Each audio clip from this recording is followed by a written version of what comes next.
To Principal Maharaj and Speaker come to the dais and occupy his chair. Please come here.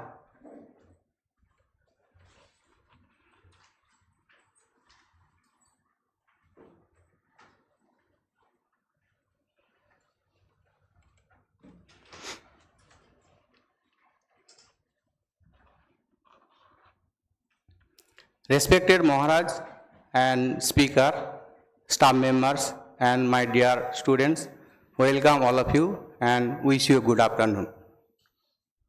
Before starting this program, now I request to our Principal Maharaj to felicitate Speaker Professor Amartya Kumar Datta.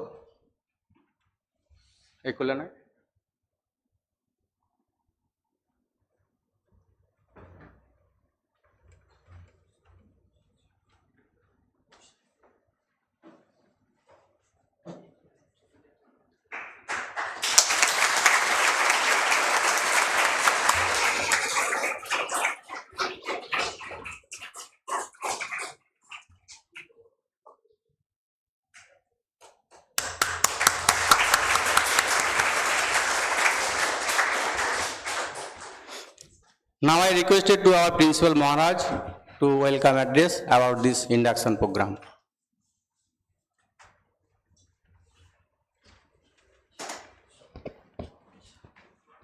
So most respected Professor Amartya Kumar Datta on the dais, and in front of me my very dear and respected faculty member and my very dear students present here. Here present also the first semester and also the older students are also present here. So we are happy to have this afternoon due to the presence of Professor Amartya Kumar Datta here. He is a very distinguished professor from the Statistics and Mathematical Division of ISI, Kolkata. And he is, apart from his statistics and higher mathematics, he is expertised in the special field that is the ancient Indian mathematics. He has many contribution, lot of contribution in this field. So when few days before I contacted him, he told that, Maharaj, what shall I speak before the first year student? Those are actually coming in your college for graduation. Then I told that, sir, you can speak whatever you like. Then he told that, thinking that I shall speak in ancient Indian mathematics. I am actually just in my mind also I am thinking, but I could not tell him that you speak in ancient Indian mathematics. But he himself told that I want to speak in ancient Indian mathematics. So it is a so pertinent topic today's here, because all we come here for mathematics, afterwards also we study mathematics. So many higher mathematics we can learn. And we all will maybe succeed in your field. Good mathematics you can learn. But mathematics actually really, if we want to know properly, we have to be very much assured that what is its root? Is there any root in India? Or all these theories, all we have to be learn from outside? How much we have to learn from outside, and is any Indians before few centuries, they have our ancestors, they have no contribution for mathematics? This type of question will come. If you do not answer, then I think you do not feel good as a mathematics student. So this is very much important today, that is looking to the roots. If we do not recognize root, if we do not connect to the root, any education, whatever may be, in whatever field, in long run it will not be fulfilled. Because education, the basic thing the manifestation of perfection, what Swami Vivekananda told. It's not the information what you gathered.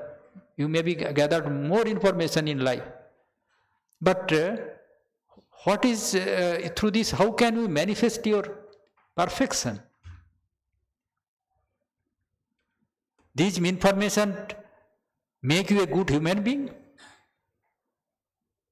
So, for this purpose, this afternoon, we are very happy to have Amartya Babu to hear, because he is a senior professor and long years he actually loves this mathematics thinking in this way. And so I am very, sir, I am very grateful to you. You come here and you and our younger student, you very much actually benefited through his speech, because this is an official program. I am speaking English.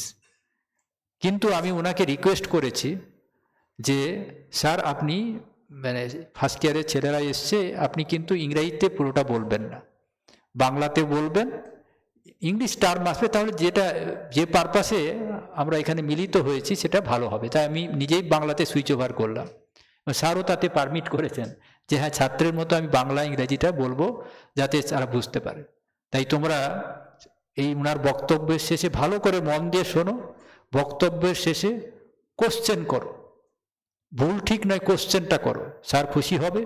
তোমাদের ওই এতক্ষণ বসাটাও সার্থক হবে যে এতক্ষণ আমি শুনে কিছু একটা কোশ্চেন মানে করতে পারলাম। তাহলে কি হবে, তোমার বোধ ওয়ে স্যারও খুব মানে অনুপ্রেরণা পাবে, আর তোমাদেরও ভালো লাগবে যে স্যারের সঙ্গে এই একটা আমি কোশ্চেন করে কিছু জানতে পারলাম। তাই এই কটি কথা বলে স্যারকে আবার মহাবিদ্যালয়ের তরফ থেকে অসংখ্য ধন্যবাদ, শ্রদ্ধা জানিয়ে আমার বক্তব্য শেষ করছি।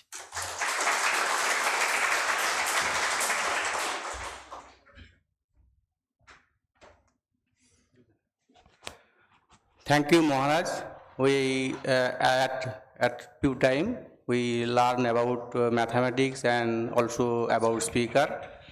Actually, speaker Amartya Kumar Datta, sir, ISI professor of ISI, State Department of Mathematics, and he got PhD degree Bombay IIT, University of Bombay, TIFR. And he published many journals, many books in reputed journals such as Mathematics, American Mathematical Society, and also a very important journal. Now I request to sir to start your program. Please come here. আর ছাত্রদের বলছি যে তোমরাও কিন্তু মহারাজ যেটা কথা বললেন, অবশ্যই যে কোনো ভাষায় তোমরা কিন্তু কোশ্চেন করবে, এবং যেটা মনে হয়, যখন যেটা মনে হয় অবশ্যই কিন্তু কোশ্চেন করবে। ওকে।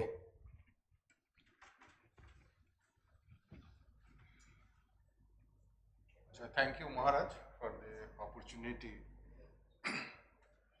to present in Indian mathematics in such a sacred venue and in a hall named after Swami Vivekananda.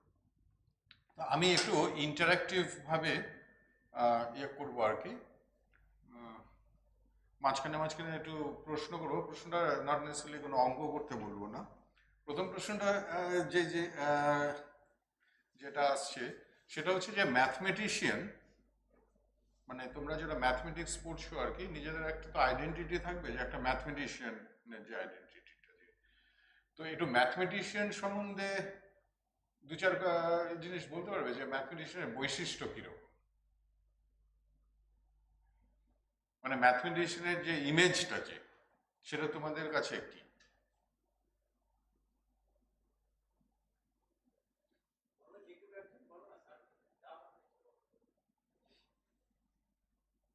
হ্যাঁ বলো।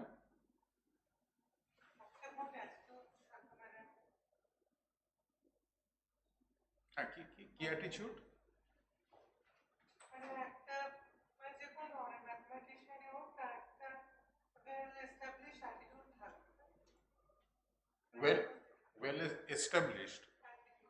well established মানে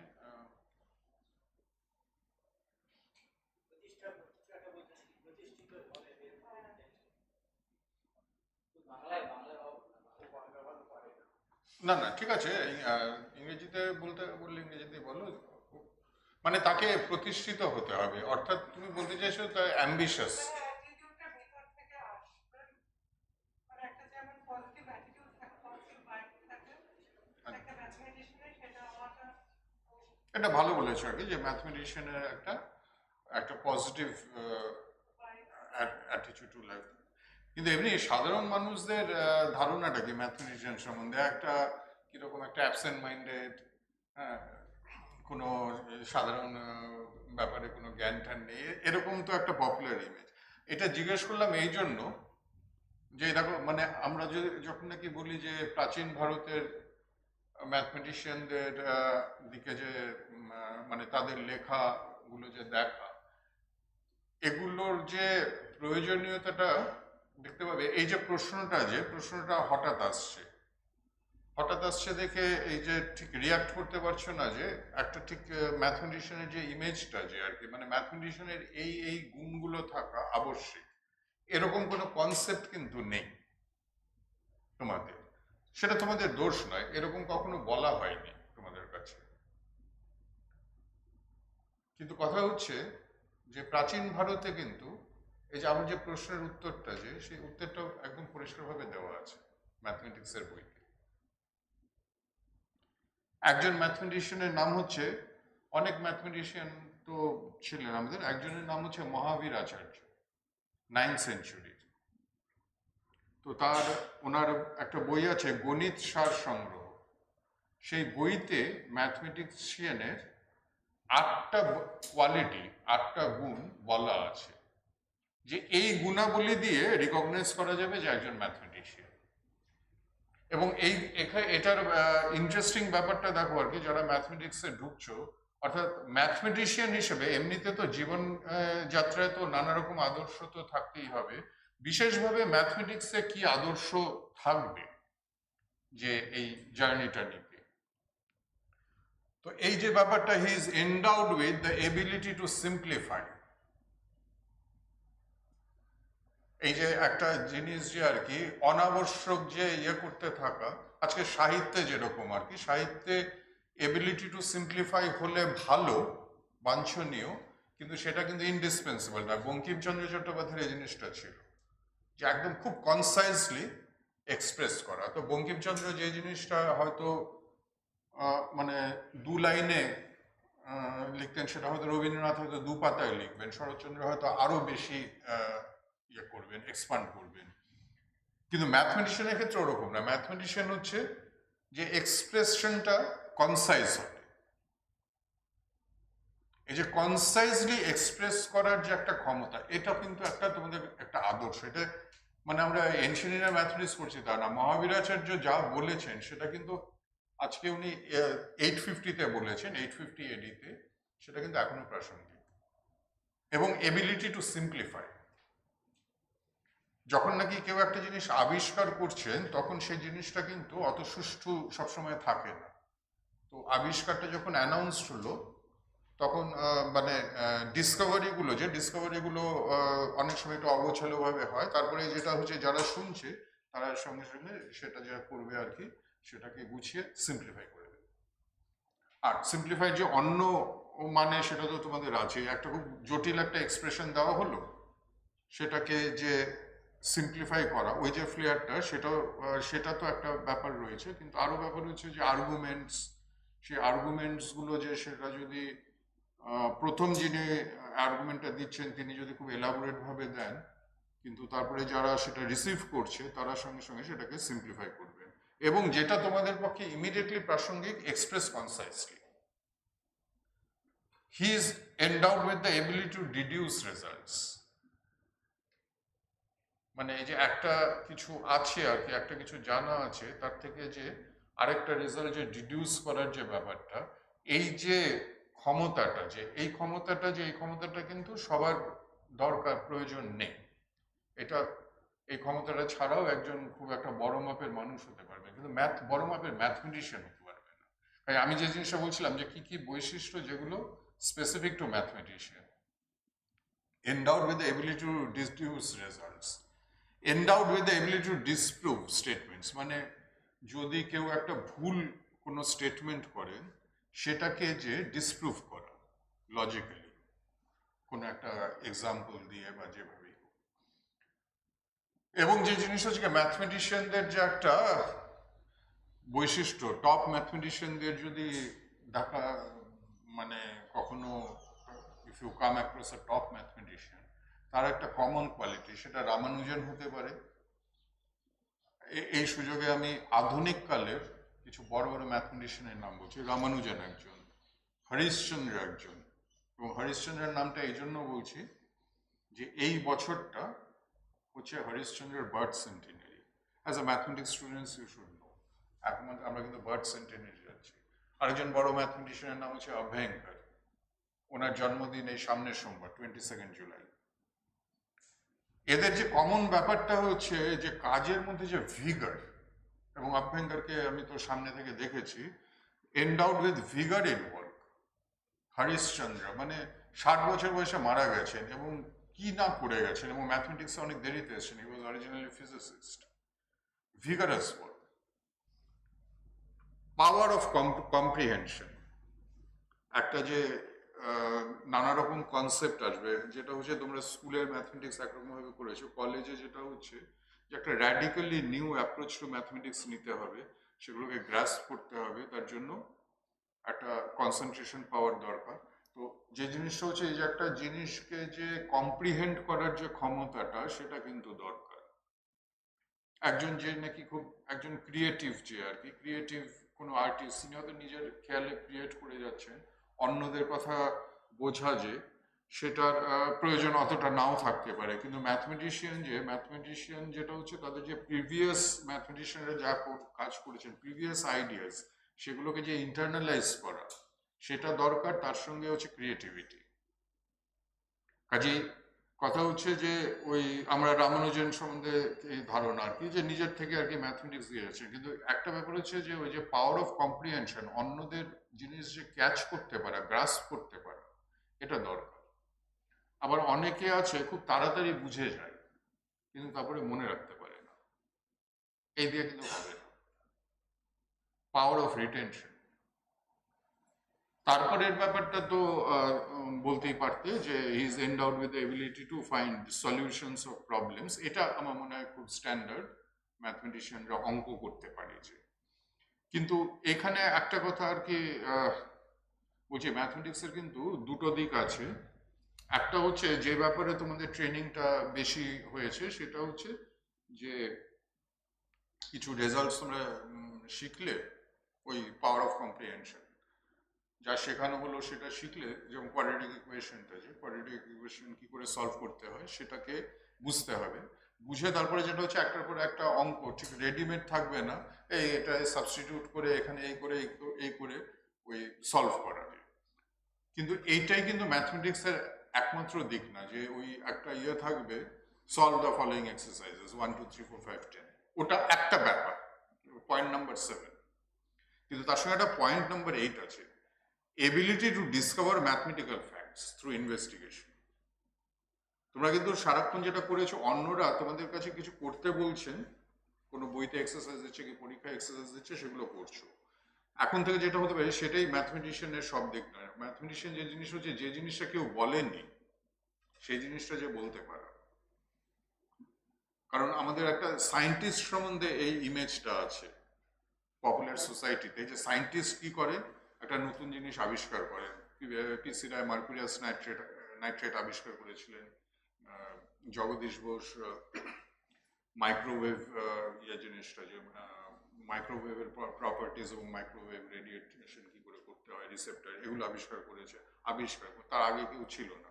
ম্যাথমেটিক্স যেন অঙ্ক করা শুধু না, ম্যাথমেটিক্সটাও কিন্তু সায়েন্টিস্টের মতোই, যে জিনিস কেউ বলেননি, কারোর কল্পনাতেও আসেনি, সেই জিনিসটাকে যে ক্যাচ করতে পারা, নতুন ফ্যাক্টস ডিসকভার করা, সেটা কিন্তু এই যে ম্যাথমেটিক্স। অর্থাৎ যেরকম কোয়াড্রেটিক ইকুয়েশন, যে কেউ হয়তো কোয়াড্রেটিক ইকুয়েশনের মানে আমরা কয়েক হাজার বছর পিছিয়ে যাচ্ছি, যখন কোয়াড্রেটিক ইকুয়েশনের সলিউশন কেউ জানতো না, তখন একজনের এসছে যে কিভাবে কোয়াড্রেটিক ইকুয়েশনটা সলভ করা যায়, তো সেটা একটা নতুন ফ্যাক্ট হলো।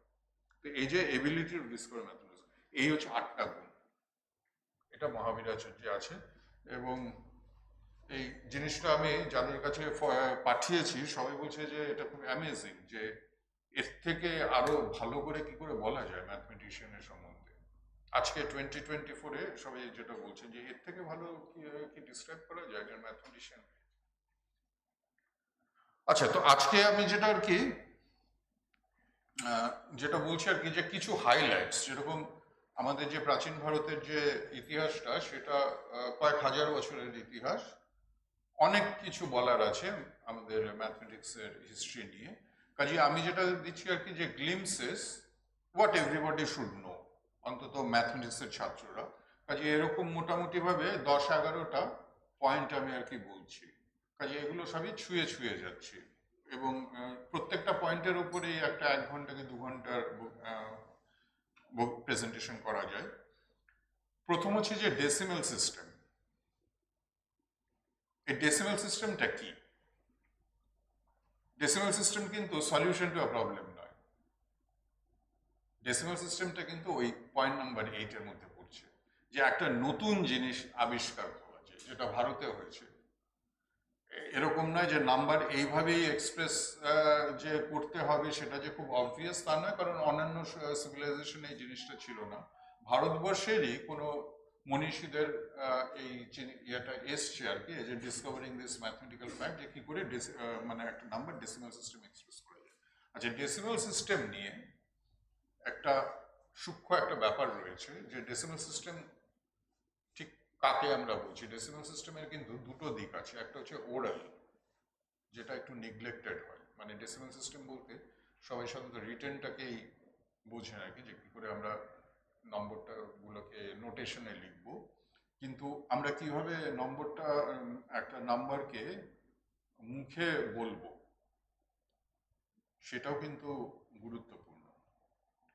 তো এই যে জিনিসটা, যে কাজে আমি ক্লাসিফাই করছি, প্রথম কথাটা হচ্ছে যে নাম্বার নেমস, অর্থাৎ সংখ্যাকে ভার্বালি যে ডিসক্রাইব করা, সেটা ডেসিমাল সিস্টেমে আমাদের ভারতবর্ষে যে ছিল অন্তত বৈদিক যুগ থেকে। এবার অন্তত বৈদিক যুগ বলতে যেটা বোঝায়, যে এই যে আমাদের যে লিটারেচার জিনিসটা, যে সাহিত্য বই, যেই বই আমাদের কাছে অ্যাভেলেবল, সেটা ওল্ডেস্ট লিটারেচার হচ্ছে বেদ, তার মধ্যে ওল্ডেস্ট হচ্ছে ঋগ্বেদ। এবং ঋগ্বেদটা হচ্ছে সারা পৃথিবীর যত সাহিত্য আমাদের কাছে আছে, সার্ভাইভ করেছে। আমি বলছি না যে Rigveda is the oldest book written by mankind, ওরকম কোনো ক্লেম করছি না, কিন্তু oldest book which is available on earth today is Rigveda. কাজে যে জিনিসগুলো বই থেকে জানা যাবে, যেরকম ম্যাথমেটিক্স, তখনকার দিনে যেরকম বৈদিক সভ্যতার আগে কি মানুষজন ম্যাথমেটিক্স কি জানতেন, সেগুলো এখন ডেফিনিটিভ ভাবে বলাটা মুশকিল, কারণ কোনো টেক্সট তো নেই। সেই জন্য আমাদের ওল্ডেস্টটা বেদিক থেকে স্টার্ট করতে হবে। তো এই যে বৈদিক সাহিত্য যেটা, সেখানে যে জিনিসটা আছে, one word term for each primary number, মানে এই যে একা, দ্বি, ত্রি, এই করে নাওয়া ফর 9, আমাদের যে স্ট্যান্ডার্ড যে সংস্কৃত ওয়ার্ডসগুলো, তার সঙ্গে যেটা খুব গুরুত্বপূর্ণ সেটা হচ্ছে যে পাওয়ার্স অফ 10, 100, 1000, 10,000, এই যে যাচ্ছে, যে এই এখানে একটা সমস্যা হয়ে গেল। আমি কি বলছিলাম? 10, 100, 1000, তারপরে কি বললাম? 10,000। এখানেই সমস্যাটা, একটা সিঙ্গেল ওয়ার্ড কিন্তু বলতে পারলাম না ইংলিশে। 10,000 দুটো ওয়ার্ড, মাঝখানে স্পেস। কিন্তু সংস্কৃতে কি? সংস্কৃতে সিঙ্গেল ওয়ার্ড। দশ, শত, সহস্র, আয়ুত। আয়ুতার পরে কি আছে সেটা আমি ডট ডট দিয়েছি এই জন্য যে ওটা উইথ টাইম চেঞ্জ করেছে, মানে বিভিন্ন ফেজে বিভিন্ন নাম হচ্ছে, এইগুলো কমন। দশ, শত, সহস্র, অযুত, এইটা কমন। তারপরে বৈদিক টাইমে যেটা ছিল পরার্ধটা হচ্ছে 10⁻12। এটার মধ্যে যেটা দেখতে হবে, দিস ইজ সিঙ্গেল ওয়ার্ড। এবার কথা হচ্ছে ডেসিমাল নোটেশন, যে এই ডেসিমাল নোটেশনটার বিভিন্ন বিদ্বজন মানে ভূয়সী প্রশংসা করেছেন। সেটা ভারতবর্ষে যে এভিডেন্স পাওয়া যায়, কত পুরনো আমরা জানি না, কিন্তু অন্তত ফার্স্ট সেঞ্চুরি এডি থেকে ডেসিমাল নোটেশনটা রয়েছে। সেখানকার কি আইডিয়াস গুলো কি? একটা হচ্ছে প্লেস ভ্যালু, যেরকম যখন আমরা বলি 19, আমাদের স্বাধীনতার বছর যেটা 1947, যে ওয়ানটা কোথায় লেখা হচ্ছে তার উপরে ভ্যালুটা, ওয়ানের ভ্যালু তো ওয়ান, কিন্তু এখানে fourth place from the right যেহেতু লেখা হচ্ছে সেহেতু 1000, এটা না, এটাকে বলে প্লেস ভ্যালু। ইম্পর্টেন্ট আইডিয়া হচ্ছে যে this one symbol for one digit, এটা হচ্ছে গুরুত্বপূর্ণ, এবং এই জায়গাটা খুব একটা এমফাসিস করা হয় না।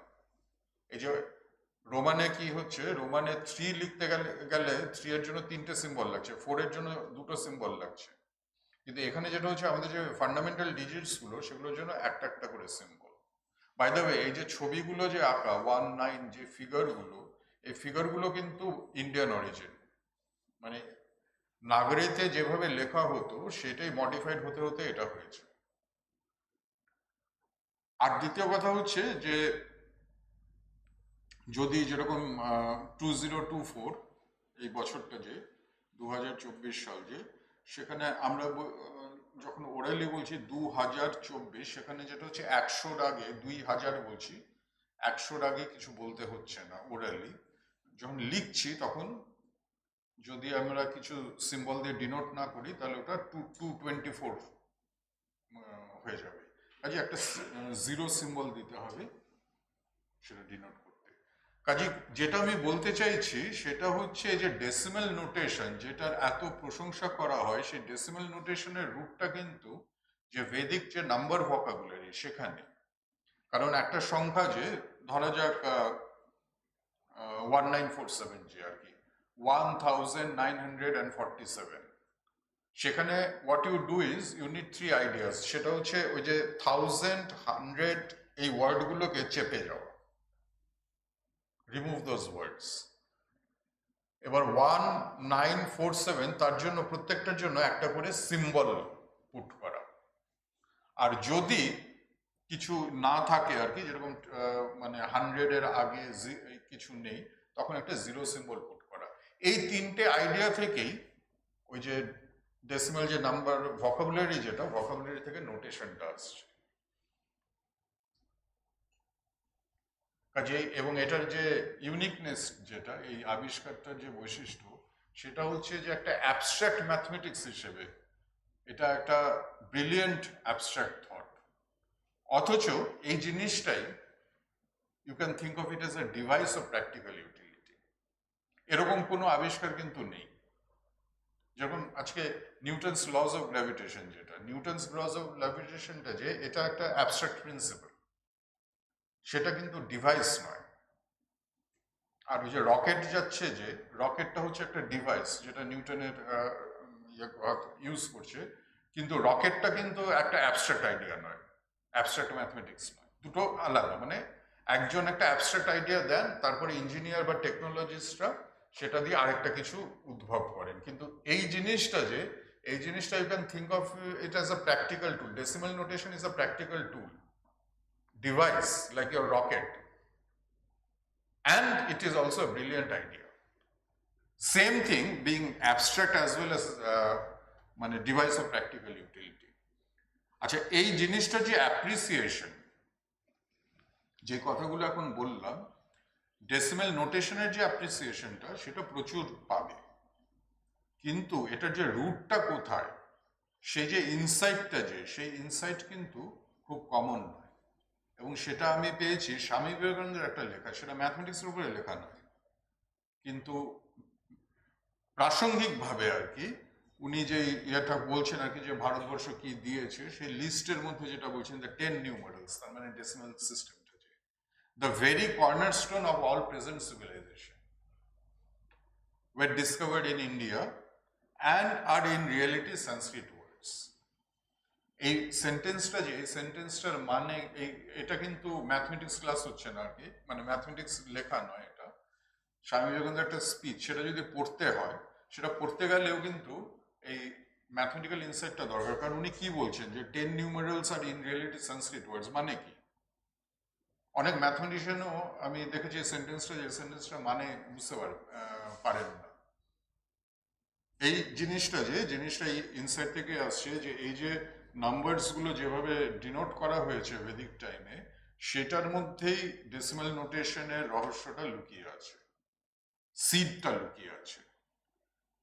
এই কথাটা বললেই লোকজন বলবে যে কেন, মানে সব সিভিলাইজেশনই তো পাওয়ার্স অফ 10 এর জন্য ওয়ার্ড টার্মস আছে, কিন্তু সেগুলো সিঙ্গেল ওয়ার্ড টার্ম নয়, যে তার থেকে ইয়ে করলে পর যে ওটা সাপ্রেস করলেই ডেসিমাল নোটেশন আসবে। জিরো নিয়ে একজন আমেরিকান ম্যাথমেটিশিয়ানের খুব সুন্দর উক্তি আছে, the importance of the creation of the zero mark can never be exaggerated, this giving to airy nothing. এই এয়ারি নাথিং এই ফ্রেজটা যে, এটা দেখবে যে একটু আর্কেইক শোনাবে, এটা শেক্সপিয়ারের কিছু লাইনের এটা অ্যালিউশন, নট মিয়ারলি পুরো জিনিসটা airy nothing, local habitation, name a picture, এটা শেক্সপিয়ারের মিডসামার নাইটস ড্রিমে এই ফ্রেজটা আছে। Is the characteristic of the Hindu race whence it sprang. It is like coining the nirvana into dynamos. No single mathematical creation has been more potent for the general ongo of intelligence and power.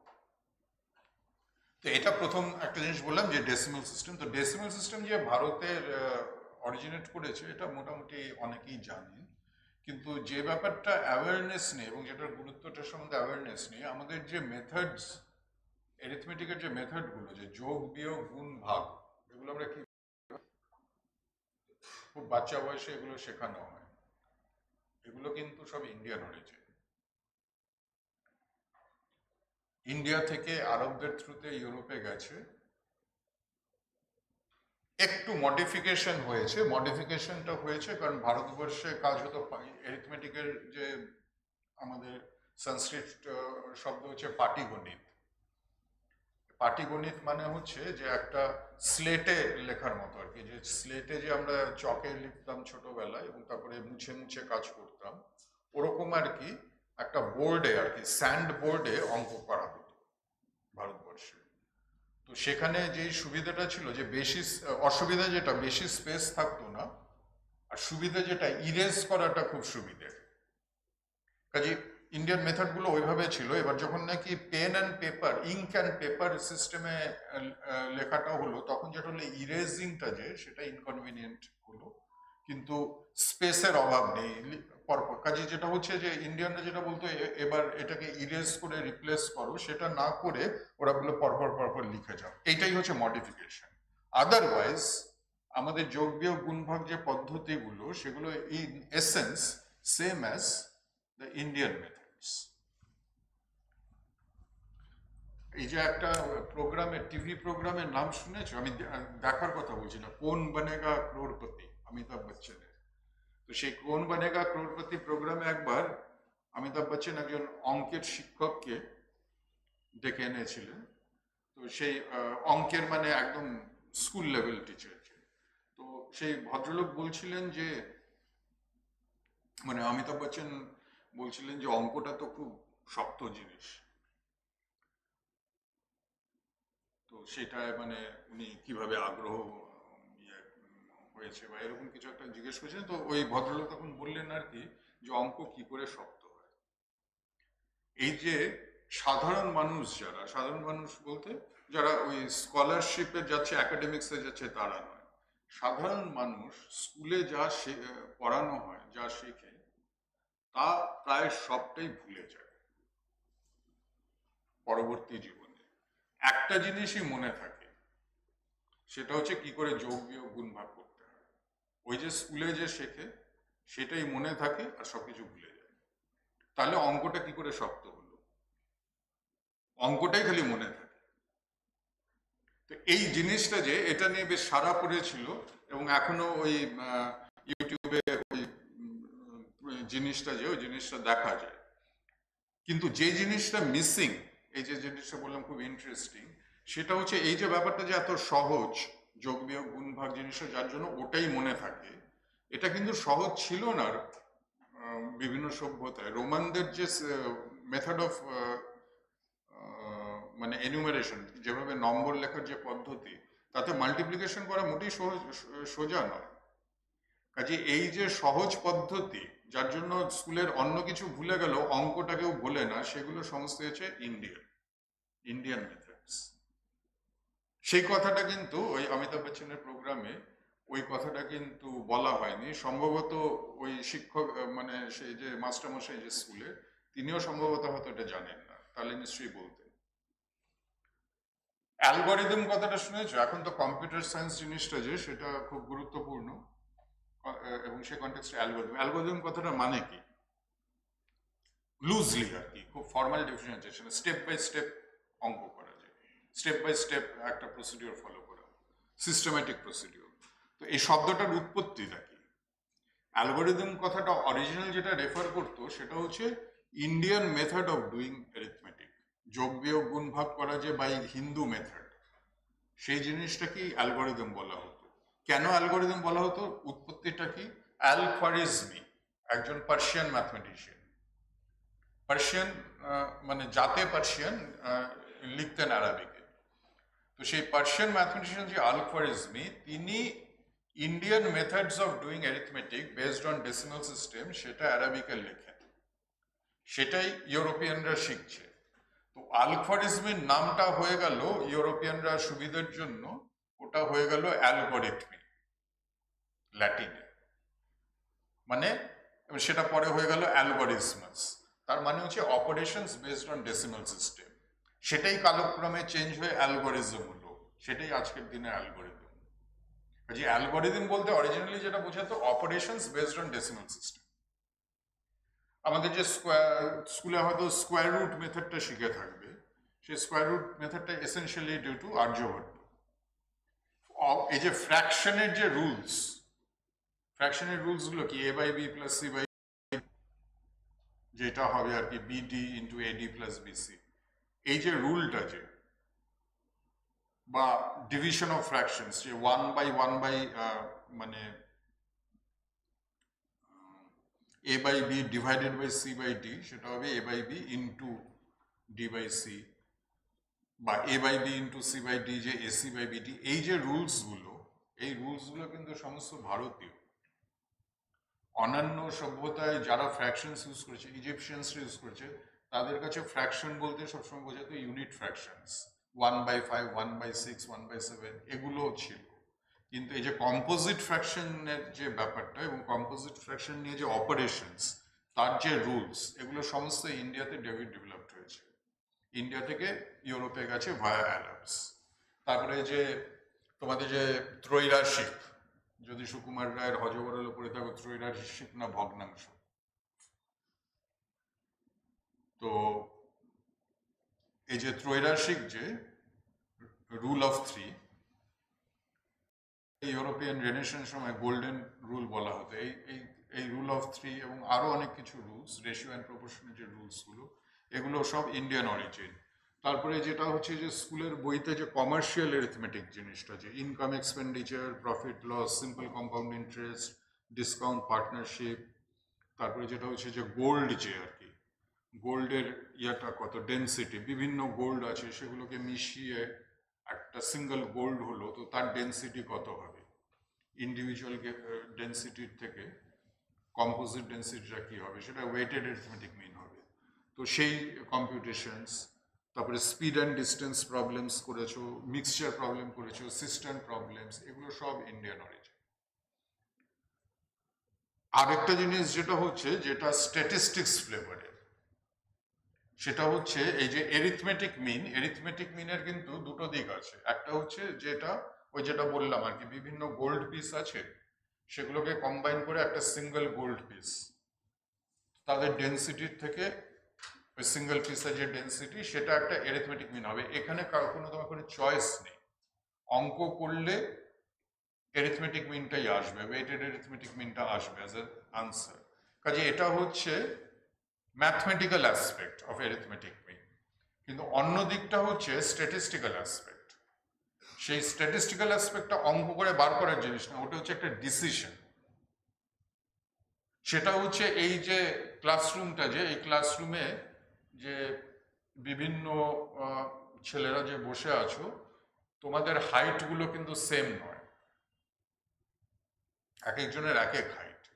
এখন যদি বলা হয় যে যে বিদ্যা মন্দিরের মানে তোমাদের যে কলেজের যে অঙ্কের ছাত্রদের আর কি একটা রিপ্রেজেন্টেটিভ হাইট, যে সেটাকে যদি বলা হয় আর কি, তো কার হাইটটাকে রিপ্রেজেন্টেটিভ হাইট নেওয়া হবে? এই যে প্রশ্নটার যে উত্তরটা কিন্তু ইউনিক নয়, এটা কিন্তু ইউ হ্যাভ টু জুডিশিয়াসলি চুজ। যে নাকি সবচেয়ে ভালো নম্বর পায় তার হাইট নেওয়া, এটা একটা ডিসিশন হতে পারে।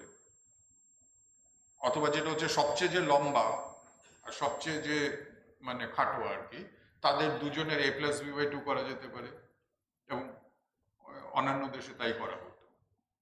অথবা যেটা হচ্ছে যেটা এরিথমেটিক মিন, সেটা নেওয়া যেতে পারে। তো এরকম নানা রকম ডিসিশন হতে পারে আর কি। এখন কথা হচ্ছে যে এই যে স্ট্যাটিস্টিক্যাল কনসেপ্ট অফ এরিথমেটিক মিনটা, যে সেটা আমি ISI-তে এক ভদ্রলোক, একটা হিস্টোরিয়ান অফ স্ট্যাটিস্টিক্স ভদ্রলোক লেকচারে বলছেন যে সেটা নাকি 17th সেঞ্চুরির আগে ছিল না। এবং এই যে ছিল না কথাটা যে বলেছে, এটা ওয়েস্টার্ন হিস্ট্রি অনুযায়ী। তো আমি ওটা তখন পয়েন্ট আউট করলাম যে আমাদের ব্রহ্মগুপ্ততে জিনিসটা রয়েছে, সেটা হচ্ছে যে একটা ডিচ, মানে একটা জলাশয়, সেই জলাশয়ের যে ডেপথ সেটা ইউনিফর্ম নয়। তাহলে রিপ্রেজেন্টেটিভ ডেপথটা কি হবে? সেখানে উনি যেটা বলছেন যে বিভিন্ন জায়গায় যে ডেপথ মেপে, যেটা লোকালি ইউনিফর্ম, তার ওয়েটেড অ্যারিথমেটিক মিন নেওয়া, সেই ফর্মুলাটা ব্রহ্মগুপ্ত দিচ্ছেন। এটা কিন্তু ডিসিশন নেওয়া, কাজে দিস ইজ স্ট্যাটিস্টিক্যাল। এবং ভাস্করাচার্য অন্যান্যরা আবার অন্য ফর্মুলা বলছেন, তারা বলছে বিভিন্ন জায়গায় মাপ নিয়ে তারপরে এমনি সিম্পল মিন নেওয়া। কিন্তু এই যে মিন নেওয়াটা যে অ্যাজ রিপ্রেজেন্টেটিভ, এটার ভুরি ভুরি এক্সাম্পল ভারতবর্ষে আছে এই ডেপথ কনটেক্সটে, ডেপথ বা লেংথ, ব্রেথ, এইসব কনটেক্সটে। এই ডেসিমাল সিস্টেমের যে গ্রেটনেসটা, যে সেটা একজন খুব টপ ম্যাথমেটিশিয়ান 19th সেঞ্চুরির লাপ্লাস, তিনি একটা, এটা নিয়ে তার বিরাট প্যাসেজ আছে, it is India that gave us the ingenious method of expressing all numbers by means of 10 symbols, each symbol receiving a value of position as well as an absolute value. যেরকম 1947-এ 1টা যে 1000, সেটা position থেকে determined হচ্ছে, যে 1947-এর 1টার value হচ্ছে 1000, কাজে receiving a value of position as well as an absolute value, 1-এর যে absolute value 1. A profound and important idea which appears so simple to us now that we ignore its true merit. But its very simplicity, the great ease it has lent to all computations, put our arithmetic in the first rank of useful inventions. ওই যেটা ওই অমিতাভ বচ্চনের guest যেটা বলছিলেন, যে সবচেয়ে যে জিনিসটা কাজে লাগে এবং মনে থাকে সেটা হচ্ছে আমাদের, আমি যা অঙ্কে যা শিখিয়েছিলাম সেটা, সেই কথাটা যে সেটা লাপ্লাসও বলেছেন, arithmetic in the first rank of useful inventions. And we shall appreciate the grandeur of this achievement. এই অ্যাচিভমেন্টের যে গুরুত্ব, সেটা মনে রাখতে হবে যে two of the greatest men produced by antiquity হচ্ছে আর্কিমিডিস অ্যান্ড অ্যাপোলোনিয়াস। তারা এই আইডিয়াটা মিস করে গেছেন, একটা নাম্বারকে যে ডেসিমাল সিস্টেমে এক্সপ্রেস করার যে আইডিয়াটা, বিশেষ করে আর্কিমিডিস কিন্তু চেষ্টা করছিলেন একটা ভালো নোটেশন বার করা, কিন্তু ডেসিমালের আইডিয়াটা কিন্তু ওনার আসেনি। তো we shall appreciate the grandeur of this achievement the more when we remember that it escaped the genius of Archimedes and Apollonius. এবং এটার যে একটা সামাজিক যে ইম্প্যাক্ট, সেটা কি, যে আজকে যে এই যে এরিথমেটিক জিনিসটা, যে যোগ বিয়োগ গুণ ভাগটা, সেটা খুব অল্প শেখানো হয়, খুব নিচু ক্লাসে, সেটা কিন্তু সিম্পলিসিটির জন্যই সম্ভব হচ্ছে। তাতে করে কি হচ্ছে, বেসিক অ্যারিথমেটিকটা খুব তাড়াতাড়ি আমরা শিখছি আর কি এত বছর ধরে। এবং এটাতে যে জিনিসটা হচ্ছে, যে একটা সায়েন্টিফিক অ্যান্ড টেকনিক্যাল নলেজ যে সমাজে, সেটা কিন্তু খুব ইউনিভার্সাল হয়ে গেছে। যেরকম আজকে আমরা মনে করি যে গ্রিক সভ্যতাটা খুব উন্নত ছিল, কিন্তু গ্রিক যে তখন যে পপুলেশন, তার মুষ্টিমেয় কয়েকজনই কিন্তু এই উচ্চ যে জ্ঞান চর্চা করতেন, বাকিরা কিন্তু ইগনোরেন্ট ছিল। তো আর এখন কি হচ্ছে, যে একটা ইউনিভার্সাল, মানে এই যে মানে লিটারেসি জিনিসটা, যেটা ইনক্লুড করছে অ্যারিথমেটিক, এই জিনিসটা সবাইকেই জানতে হবে, এটা কিন্তু একটা ইউনিভার্সাল ব্যাপার। সেটা কিন্তু সম্ভব হয়েছে ডেসিমাল সিস্টেমের জন্য। এবং এই ডেসিমাল সিস্টেম যে ইউরোপে ইন্ট্রোডিউসড হয়েছে 17th সেঞ্চুরিতে, তারপরেই কিন্তু রেনেসান্সটা হচ্ছে। মানে রেনেসান্সের এটা ইন্ট্রোডিউস হয়েছে আর্লি 13, কিন্তু রেজিস্ট্যান্স ছিল, কাজে ওই ঢুকছে বেরোচ্ছে এরকম করতে করতে 17th সেঞ্চুরির স্ট্যান্ডার্ডাইজড হয়েছে। তারপর থেকে দেখা যাচ্ছে ম্যাথমেটিক্সের বিরাট প্রোগ্রেস ইউরোপে। কাজে ডেসিমাল সিস্টেমটা কিন্তু one of the factors in European relations. এটা সত্যজিৎ রায় গল্পেও আছে, টেরিডাক্টিলের ডিম, এই গল্পে এই জিনিসটা দেখবে যে 888 যেটা, সেটা আমাদের ডেসিমাল সিস্টেমে 3টে সিম্বল লাগছে এবং রোমান লিখতে গেলে 12টা সিম্বল লাগছে এবং মিলিয়নটা লিখতেই পারবে না। আচ্ছা, জিনিসটা হচ্ছে অ্যালজেব্রার এরিথমেটিকে যেরকম এরিথমেটিকের বেসিক যে অ্যালফাবেট সেটা হচ্ছে নাম্বারস 1 2 3 4, তেমনি অ্যালজেব্রার অ্যালফাবেট গুলো কি, সেটা হচ্ছে polynomial, linear polynomial x plus b, quadratic x square plus bs plus c, ঠিক আছে? তো এই যে পলিনোমিয়ালের যে থিওরি, এগুলো ব্রহ্মগুপ্ত ইন্ট্রোডিউস করে গেছেন 7th সেঞ্চুরিতে, কিন্তু ইউরোপে এটাকে যে জোর দিয়েছিলেন সেটা নিউটন। এই যে পলিনোমিয়াল, যেটা আমাদের ধারণা এটা অ্যালজেব্রার টপিক, এই পলিনোমিয়ালের ইন্সপিরেশনটা কোত্থেকে এসছে, পলিনোমিয়ালের আইডিয়াটা কোত্থেকে এসছে, সেটা নিউটনের কথা থেকে কিন্তু আসছে, যেটা ডেসিমাল সিস্টেম থেকে। এই যে since the operations of computing in numbers, computing numbers মানে হচ্ছে অ্যারিথমেটিক, আর কম্পিউটিং উইথ ভেরিয়েবলসটা হচ্ছে algebra, are closely similar. I was amazed, মানে নিউটন বলছেন যে আমি অবাক হয়ে যাচ্ছি যে কারুর এই জিনিসটা কেন অকার করছে না, যে আমাদের যে রিসেন্টলি যে আমাদের ডেসিমাল সিস্টেমটা যে ইন্ট্রোডিউসড হয়েছে, সেখান থেকে কপি করা, যে কিভাবে আমরা ভেরিয়েবলস নিয়ে কাজ করব, কিভাবে পলিনোমিয়ালস অ্যাড করব, সাবট্রাক্ট করব, মাল্টিপ্লাই করব, ডিভাইড করব, স্কোয়ার রুট নেব, এই জিনিসগুলো যে এগুলো তো ডেসিমাল সিস্টেম থেকে আমরা কপি করতে পারি, সেই আইডিয়াটা কারোর আসছে না কেন? কাজে এই যে নিউটনের কথাতে কিন্তু এটা স্পষ্ট যে ডেসিমাল সিস্টেমের আইডিয়াটা থেকেই পলিনোমিয়ালের আইডিয়াটা এসছে। অ্যান্ড বাই দ্য ওয়ে, পলিনোমিয়ালের আইডিয়াটা সেটা ব্রহ্মগুপ্ততেও ছিল, যেটা অনেকেই জানেন না। আচ্ছা, এখানে এবার আমরা একটু শিফট করি, জিওমেট্রিতে চলে যাই।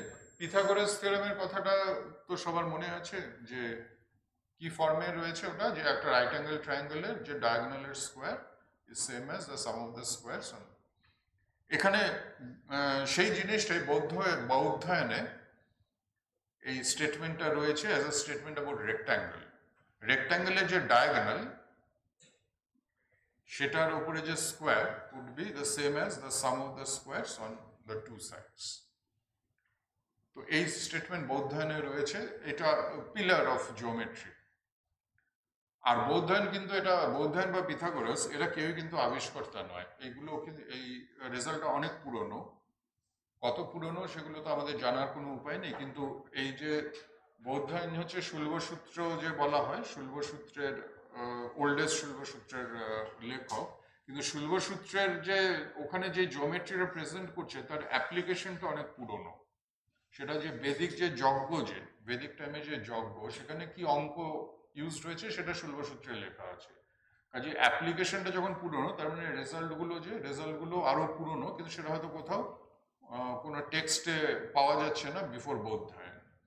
কাজে this is as old as the Vedic rituals, এই বৌদ্ধায়ন থিওরেমটা। কিন্তু যেই জিনিসটা এটা এমনি কাগজে ঠাগজে বলে যে পিথাগোরাস থিওরেম আমরা জানতাম, পিথাগোরাস থিওরেম যে আমরা জানতাম, এটাই কিন্তু মানে এটা বলে কিন্তু ব্যাপারটা আন্ডারমাইন করা হচ্ছে, কারণ পিথাগোরাস থিওরেম সবাই এভাবেও জানতে পারে একটা এম্পিরিক্যাল রেজাল্ট হিসেবে, কিন্তু ব্যাপারটা কিন্তু তা না। পিথাগোরাস থিওরেমের যে অ্যাপ্লিকেশন গুলো, সেগুলো কিন্তু খুব ডিপ।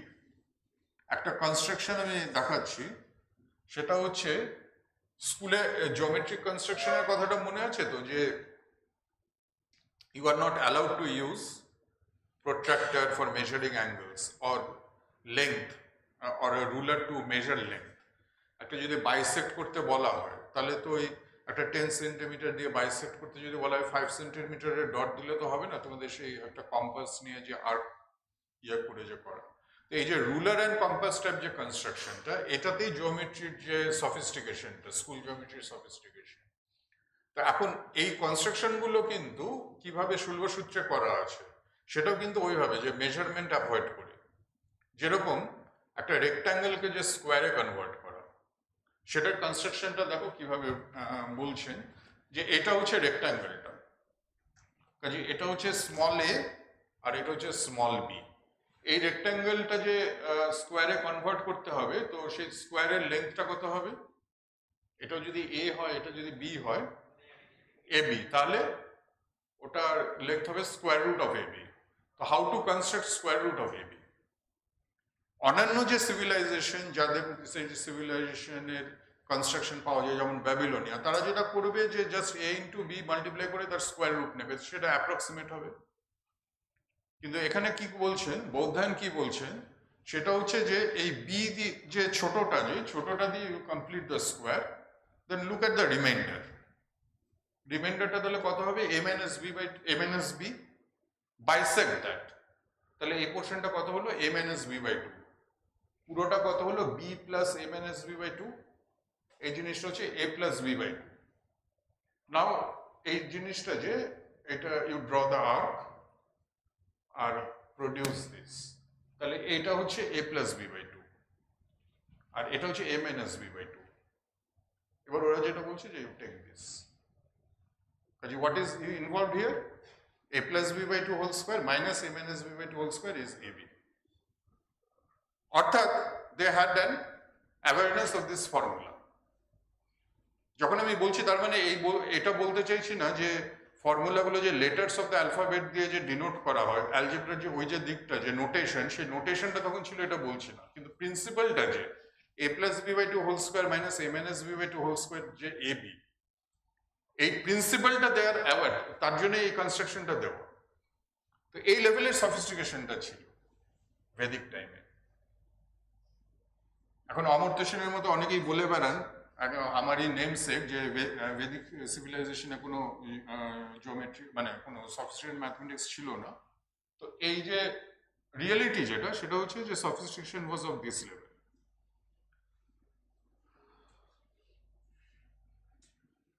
তো এটা যেটা নাকি যেটা দেখতে হবে যে এই কনস্ট্রাকশনটা যে ফিচারগুলো, যে exact construction of root A B, তার মধ্যে কোনো মেজারমেন্ট নেই, কোনো অ্যাপ্রক্সিমেশন নেওয়ার ব্যাপার নেই, পিথাগোরাস থিওরেমটা ইউজড হচ্ছে, এবং this is a geometric expression of the algebraic formula.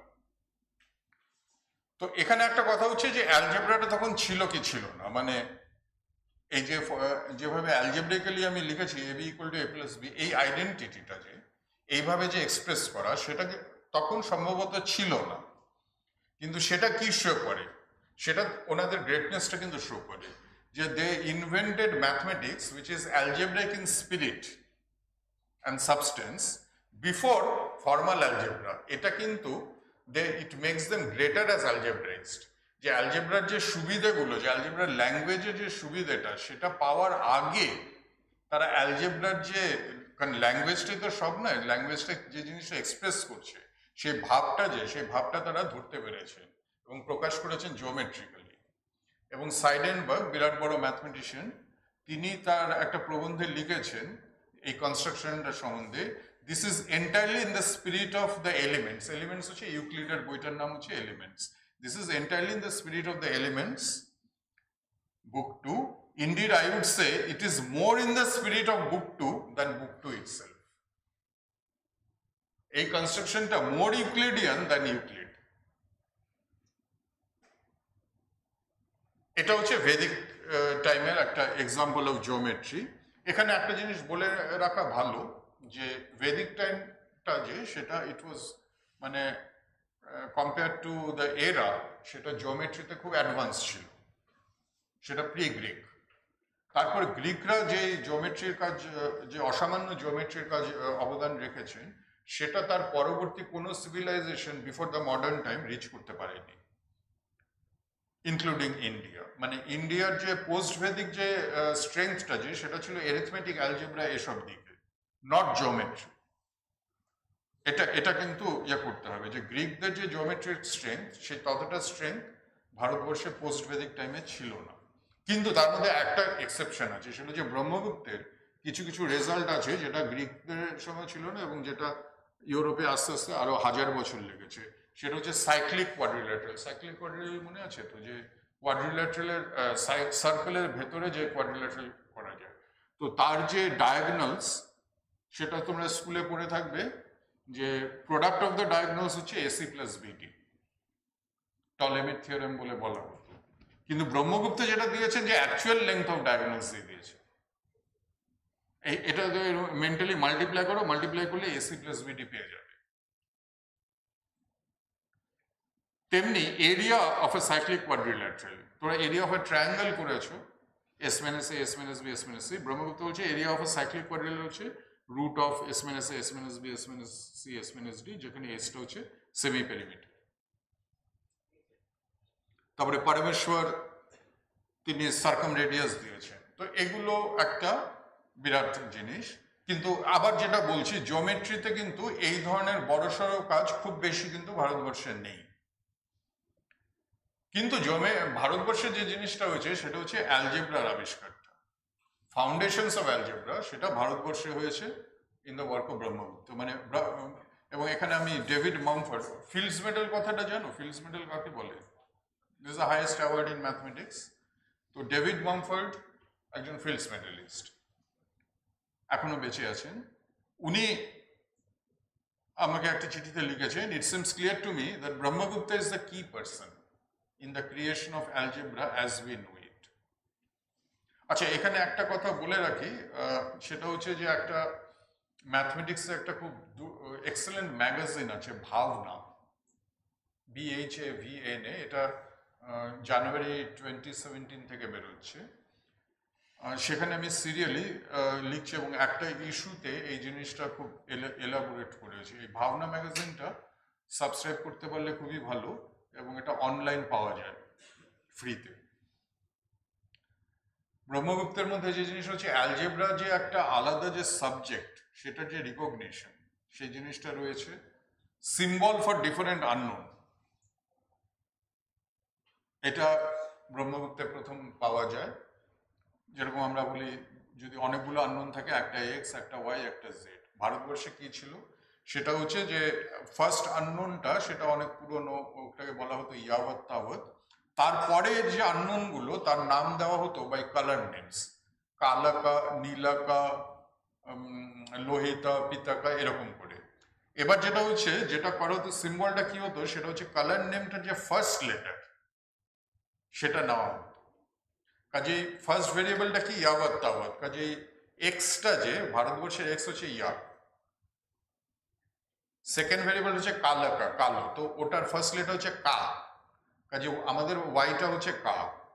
তারপর হচ্ছে নীলাকা, কাজে জেডটা হচ্ছে নি। এগুলো ছিল symbol.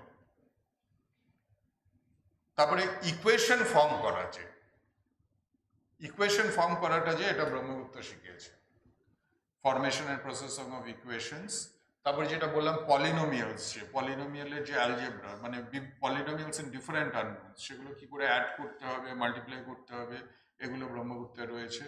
Zero as a number, জিরোর কিন্তু দুটো দিক আছে। একটা হচ্ছে ওই যেটা বললাম যে 2024 সাল, সেখানে মানে শটায় যে নেই, সেজন্য জিরো দিয়ে যে ডিনোট করা, সেটা কিন্তু সেখানে নাম্বার হলো না, ওটা হচ্ছে জাস্ট একটা প্লেস হোল্ডার। কিন্তু জিরোটা যে একটা abstract number, a minus a equal to zero, zero into a equal to zero, মানে যেগুলো লজ অফ অপারেশনস আছে, এই যে জিরো, নেগেটিভ, পজিটিভ, তিনটাকে সেম ফুটিংয়ে রেখে যে লসগুলো যে দেওয়া, যেটা তোমাদের যে যারা রিংস পড়েছো একটু সিনিয়র স্টুডেন্টরা, তারা যেটা দেখবে যে বিভিন্ন রিংসের যে রুলসগুলো দেওয়া আছে, সেগুলো তো ইন্টিজারের পক্ষেও প্রযোজ্য। তো ইন্টিজারদের জন্য ওই যে রিং থিওরেটিক রুলস, সেগুলো কিন্তু ব্রহ্মগুপ্ত দিয়েছিল। তারপরে কোয়াড্রেটিক ইকুয়েশনের ফর্মুলা দিয়েছেন, এবং এই যে কমপ্লিটিং দ্য স্কোয়ার মেথডটা, যে এটাকে বলা হতো মধ্যাহরণ, এলিমিনেশন অফ মিডল। তারপরে যে method of simultaneous linear equations কি করে সলভ করে তোমরা, বাই মেথড অফ এলিমিনেশন, সেই জিনিসটা ব্রহ্মগুপ্তে দেওয়া আছে। এবার কতগুলো জিনিস এতক্ষণ যা বলছিলাম সেগুলো হচ্ছে স্কুলে যে ম্যাথমেটিক্স শিখেছো তার মধ্যে কিছু কিছু বলছিলাম যে এগুলো, যে এটা ভারতীয় অরিজিন, এটা ইন্ডিয়ান অরিজিন, তার কিছু এক্সাম্পল দিচ্ছিলাম। এবার কিছু কিছু জিনিস বলছি যেটা কিন্তু স্কুলে করানো হয় না, কিন্তু ইন্ডিয়াতে ছিল, এবং যেগুলো ম্যাথমেটিক্সে খুব ইম্পর্টেন্ট। সেটা হচ্ছে যদি এবিসি পজিটিভ ইন্টিজার হয় such that the GCD of AB divides C, তাহলে find all integers xy such that ax minus by equal to c. এই যে ax minus by c এই যে লিনিয়ার ইকুয়েশনটা সলভ ইন ইন্টিজার্স, এই প্রবলেমটা আর্যভট্টর কাজে এই সলিউশনটা দেওয়া আছে।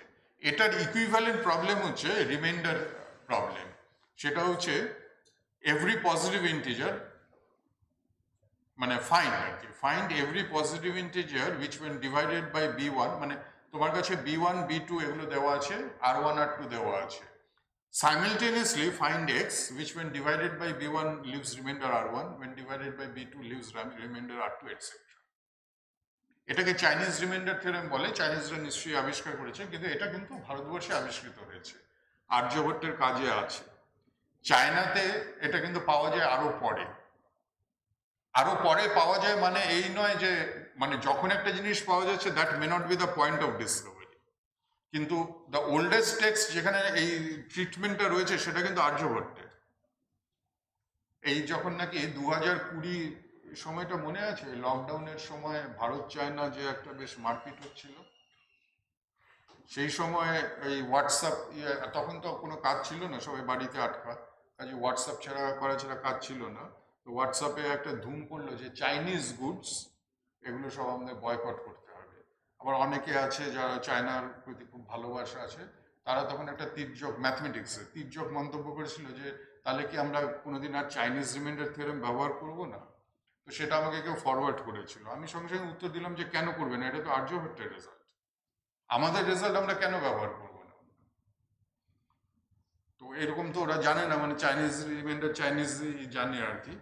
তো খুব বিরক্ত হয়ে গেছিল, কিছু করার নেই। এবং এটার যে মানে কেন এই রেজাল্টটার যে জেনেসিসটা সেটা এসছে অ্যাস্ট্রোনমি থেকে। কারণ যেটা পিরিয়ডিক ঘটনা, যেমন এক্লিপস, এটা তো জানো যে এক্লিপসটা খুব গুরুত্বপূর্ণ, যে কখন এক্লিপস হবে সেটাকে যে ডিটারমিন করা। তো অ্যাস্ট্রোনমারদের তো ওটা কাজ ছিল, এক্লিপসটা কখন হয় সেটা হচ্ছে দুটো পিরিয়ডিক ইভেন্ট। আমরা ধরে নিই আর্থটা স্টেশনারি সুবিধার জন্য, তো আর্থের চারপাশে যে সূর্যটা যে ঘুরছে এবং চাঁদ যে ঘুরছে, এই যে এগুলো পিরিয়ডিক্যালি ঘুরছে, তো কখন আর কি জিনিসটা সেম লাইনে আসবে, মানে সূর্য আর পৃথিবীর মাঝখানে চাঁদ এসে ব্লক করলো বা উল্টোটা হলো, তো ওইটাই তো গ্রহণ, সূর্যগ্রহণ হচ্ছে সূর্য। তো এটা হচ্ছে সাইমালটেনিয়াস অকারেন্স অফ দুটো ইভেন্টস, সেটা ডিটারমিন করা মানেই হচ্ছে এই প্রবলেমটা সলভ করা। যার জন্য চায়নাতেও এটা হয়ে কাজটা হয়েছে, কারণ চাইনিজরাও তো ভেরি ইন্টারেস্টেড ইন এক্লিপসেস, কাজে তারাও এটা ইন্ডিপেন্ডেন্টলি, মানে তারা যে ভারতবর্ষ থেকে নিয়েও থাকতেও পারে নাও থাকতে পারে, কিন্তু ইন্ডিপেন্ডেন্টলি করাটা অসম্ভব কিছু নয়। কিন্তু ভারতবর্ষে ডেফিনেটলি এটা হয়েছে, এবং ইন্ডিপেন্ডেন্ট এই জন্য যে ভারতবর্ষে এটার একটা বিরাট ট্র্যাডিশন রয়েছে এই প্রবলেমটা নিয়ে, মানে এটা একটা টেক্সটে নয়, আর্যভট্টর পরের মানে নানা রকম ভাবে প্রবলেমটা ডিসকাসড হচ্ছে। সেই বিশালত্ব, লিটারেচারের বিশালত্বটা অন্য কোথাও নেই। এবং আধুনিক কালে যে কোডিং থিওরি কথাটা শুনেছো, খুব এখন শোনা যায় ক্রিপ্টোগ্রাফির এটা ফান্ডামেন্টাল স্টেপ এই প্রবলেমটা, মানে এই সলভিং মানে ওই প্রথম প্রবলেমটা যে X minus B Y equal to C, এটা ব্যাপারটা এরকম হচ্ছে, একটু ধরিয়ে দিই আর কি, যে ক্রিপ্টোগ্রাফির সঙ্গে সম্পর্কটা কোথায়। ক্রিপ্টোগ্রাফির আইডিয়া জুলিয়াস সিজারের এই একটা আইডিয়া ছিল যে ক্রিপ্টোগ্রাফি মানেটা কি, সেটা হচ্ছে যে আমি একজনকে কোড পাঠাবো, সেটা একটা সিক্রেট ল্যাঙ্গুয়েজে, যেটা যাকে পাঠাচ্ছি সে বুঝবে, কিন্তু কেউ যদি শত্রুপক্ষ ইন্টারসেপ্ট করে তারা বুঝতে পারবে না। তো জুলিয়াস সিজারের ফর্মুলাটা না খুব সিম্পল ছিল, সেটা হচ্ছে যে একটা যে শব্দের যে লেটারগুলো না, সেগুলোকে 3 দিয়ে অ্যাড করে দেওয়া, ঠিক আছে? 3 দিয়ে অ্যাড করা মানে সেটা যে জেড হয় তাহলে সাইক্লিক্যালে যেতে হবে, তার মানে জেডটা হবে সি হবে। অর্থাৎ তুমি যদি ABCD এগুলোকে যদি নম্বর দেওয়া হয় 0 1 আপ টু 25, জেডটা হবে 25, তাহলে এই জিনিসটা হচ্ছে মড 26 ক্যালকুলেশন, মানে ইন্টিজার মডুলো 26। তো জুলিয়াস সিজারের ফর্মুলাটা হচ্ছে x goes to x plus 3 বার। তো যে নাকি রিসিভ করছে সে কি করবে, সে 3 সাবট্রাক্ট করবে, ইনভার্স ফাংশনটা হবে এক্স মাইনাস 3 বার। কিন্তু এটা তো একটু কি মনে হচ্ছে, খুব অস্বস্তিকর লাগছে না যে এই কোডটা, যে এই ধরনের এত সিম্পল কোড তো যে কেউ ক্র্যাক করে ফেলবে আজকালকার দিনে। কাজে এবার নেক্সট স্টেপটা যে কি করে এটাকে আরেকটু, এই আইডিয়াটা জুলিয়াস সিজারের আইডিয়াটাকে আরেকটু কমপ্লিকেট কি করে করা যায়, সেটা হচ্ছে এক্স প্লাস 3 করো না, অত সহজ করে না, এ এক্স প্লাস বি করো, যেখানে এ অ্যান্ড বি এই যে নাম্বার দুটো যে সেটা যাকে পাঠাচ্ছি তার সঙ্গে প্যাক্ট আছে যে এ আর বি এই হবে। যেমন 7 বলা হলো, এটা 7 বিটা 12, কাজে 7x প্লাস 12। কিন্তু 7x প্লাস 12 করার যে অর্থটা কোথায় ম্যাথমেটিক্যালি, সেটা হচ্ছে যে অন্যজন কি করবে তখন। 7x প্লাস 12 যদি y হয়, তাহলে যে নাকি yটা জানছে তিনি xটা কি করে বার করবেন। তো xটা কি হবে যে y minus 12, y minus 12 divided by 7, divided by 7 মানে 7 এর ইনভার্স, 7 এর ইনভার্স mod 26, 1 by 7 কথা তো মানে এটা একটা ইন্টিজার, 7 এর ইনভার্স mod 26 কি করে বার করতে হবে, that is solving this equation x minus by equal to c, যেখানে c টা 1, অর্থাৎ you have to solve 7 bar x bar equal to 1 bar, তার মানে 7x minus 1 equal two 26y, এটার ইন্টিজার সলিউশন বার করা। তো সেই এক্সটা হবে 7 এর ইনভার্স। কাজে সো নাও ইউ সি যে কোডিং থিওরিতে এটার যে ফার্স্ট স্টেপ, যে কোনো ক্রিপ্টোগ্রাফি বইতে এই প্রবলেমটাই প্রথমে ডিসকাস করা হয়। তো এটা হচ্ছে এটার গুরুত্বপূর্ণ। তো এটা আমি অ্যাপ্লিকেশনের দিক দিয়ে বলছি। আর ম্যাথমেটিক্সে এই জিনিসটা একটু খেয়াল রাখবে, এবং শুধু ম্যাথমেটিক্স না, এটা কম্পিউটার সায়েন্সের পক্ষেও প্রযোজ্য। যে কম্পিউটার সায়েন্সে একটা আইডিয়া আছে, সেটা হচ্ছে divide and conquer. Divide and conquer মানে হচ্ছে একটা কোনো শক্ত প্রবলেমটা সেটাকে ভাঙা into smaller problems of a similar type, আরো ভাঙতে থাকা, এই করে এমন একটা স্টেজে আসা যখন ব্যাপারটা সহজ হয়ে যাবে, তারপরে ওয়ার্ক ব্যাকওয়ার্ডস। এটাই হচ্ছে ডিভাইড অ্যান্ড কনকার। এই একই জিনিস ম্যাথমেটিক্সে আছে, ওটাকে বলে রিডাকশন। এই যে রিডিউস করা, যে যেরকম এই যে ax minus by equal to c, এটাকে কি করে সলভ করা হবে। আচ্ছা ধরে নাও যে সিটা 1, যদি বিটা 1 হয় তাহলে এটা তো জানো যে সলিউশনটা খুব easy, that what you do is that you put anything to x, তাহলে ওয়াইটা বেরিয়ে যাবে। কিন্তু বিটা থাকাতে প্রবলেম হচ্ছে। So what you have to do is divide and conquer strategy, কি করে make a change of variables, যাতে করে যে নতুন যে ইকুয়েশনটা হবে আফটার চেঞ্জ অফ ভেরিয়েবলস, সেটার যে a1 b1টা যে সেটা আরো ছোট হবে। তো তারপরে আবার মেক চেঞ্জ অফ ভেরিয়েবলস, এইরকম করতে করতে যদি ছোট হতে থাকে, একটা পজিটিভ ইন্টিজারকে যদি সমানে ছোট করা হয়, তাহলে একসময় তো ওটা 1 হয়ে যাবে, তখন তুমি ইজিলি সলভ করতে পারবে, দেন ইউ ওয়ার্ক ব্যাকওয়ার্ডস। তো এখন ডিভাইড অ্যান্ড কনকার বা রিডাকশন এগুলো শেখাতে হয়, দেখো এইভাবে করতে হয়, কিন্তু আর্যভট্টদের কাছে এগুলো ন্যাচারাল ভাবে এসছে। তখন কোনো ক্লাস হয়নি যেখানে ডিভাইড অ্যান্ড কনকার স্ট্র্যাটেজি শেখানো, তারা নিজেরাই এই জিনিসগুলো, ওই যে বললাম নাম্বার 8 হচ্ছে যে ডিসকভারিং ম্যাথমেটিক্যাল ফ্যাক্টস। তো এই যে divide and conquer strategy, it was discovered. তো এই কাজটা ইউরোপে কখন এসছে? 17th সেঞ্চুরিতে। কার মারফত? ব্যাশের নাম শুনেছো? ফার্মার নাম শুনেছো তো? যে ফার্মা একটা বইয়ের মার্জিনে লিখে রেখেছেন যে I have a wonderful proof which this margin is too narrow to hold. সেই বইটা কার লেখা? সেই বইটা ছিল ব্যাশের নাম্বার থিওরির বই। ওইটা পড়তে পড়তে ওনার হঠাৎ ওই আইডিয়াটা এসেছিল। এবং ফার্মার সঙ্গে যে জিনিসটা যুক্ত, একটা প্রিন্সিপাল অফ ডিসেন্ট, সেই নাম্বার থিওরি পড়লে এটা জানবে যে প্রিন্সিপাল অফ ডিসেন্ট, সেই প্রিন্সিপাল অফ ডিসেন্টের যে সিডটা সেটা এই ব্যাশের কাজের মধ্যে আছে। অর্থাৎ এই যে আর্যভট্টের যে কাজটা যেটা আমি ডিসক্রাইব করলাম, যে এই জিনিসটা কিন্তু একটা ডিসেন্ট প্রিন্সিপালের একটা বলতে পারো প্রিডিসেসর। এবার একটা জিনিসে আসছি, সেটা আসার আগে একটু কিছু স্লাইডস দেখাই। এটা একটা 1990 রিসার্চ মনোগ্রাফ, ঠিক আছে? বাদিকটা হচ্ছে বইটার মলাট, ডান দিকটা হচ্ছে ইন্ডেক্স পেজ 1990 সালে। তো সূচিপত্রগুলো পড়তে পারছো কি? চ্যাপ্টার 1 হচ্ছে unirational field, chapter 2 the Witt group of a commutative field. এগুলো সমস্ত লাগছে তো অপরিচিত শব্দ, তোমাদের এগুলো জানার কথা না, কারণ এগুলো হাইলি স্পেশালাইজড, মানে অনেক বড় বড় ম্যাথমেটিশিয়ানরাও এগুলো জানবেন না। খুব স্পেশালাইজড মনোগ্রাফ এটা 1990। Chapter 3 Witt group, chapter 4 the spectrum of the Witt trim. Chapter 5 এর টাইটেল হচ্ছে অলজো স্প্র্যাগ ব্রহ্মগুপ্ত। তো এরকম একটা 1990 হাইলি স্পেশালাইজড মনোগ্রাফের 5th চ্যাপ্টারের টাইটেল হচ্ছে অলজো স্প্র্যাগ ব্রহ্মগুপ্ত।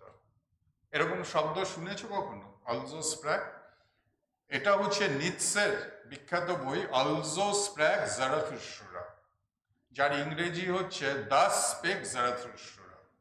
এবং ওইটা মডেল ফর, যেরকম যদি কোনো রামকৃষ্ণ মিশনের কোনো বুক স্টল যেগুলো আর কি, সেখানে দেখবে যে ছোট ছোট বুকলেট আছে, the spake Ramakrishna, the spake Christ, ওনাদের কথাগুলো এভাবে। তো এই যে দ্য স্পেক জারাথুস্ট্রা, যে এটা একটা বিখ্যাত লাইন অলজো স্প্র্যাগ, সেই সম্মানটা উনি দিচ্ছেন অলজো স্প্র্যাগ ব্রহ্মগুপ্ত।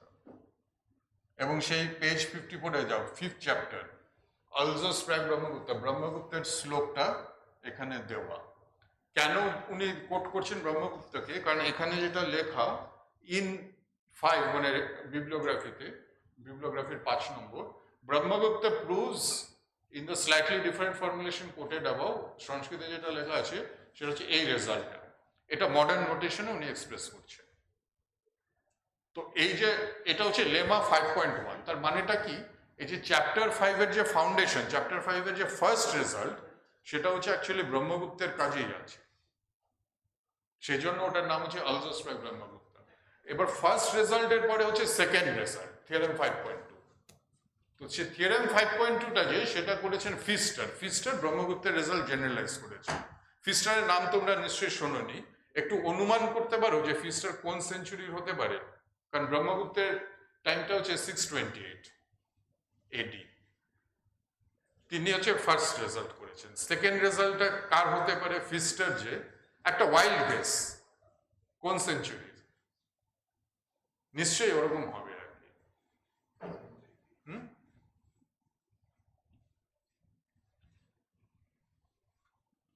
এটা জেনারেল নলেজ থেকে না, জাস্ট গেস।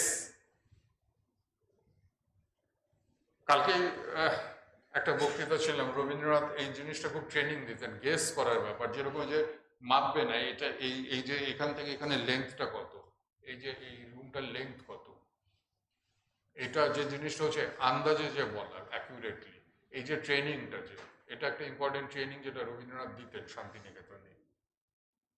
ফিতে দিয়ে যে মাপা, যে সেই যে ব্যাপারটা না করে একটা জিনিসের ওজন কত, এগুলো কিন্তু একটা ফ্যাকাল্টি। কাজে গেস সম্বন্ধে কিন্তু ইনহিবিশন রেখো না, মানে গেস করাটা কিন্তু একটা ইম্পর্টেন্ট ফ্যাকাল্টি যেটা ডেভেলপ করা উচিত। তো এই টাইমটা যে মানে কোন সেঞ্চুরির, সেটা হচ্ছে ইয়ারটা হচ্ছে 1965।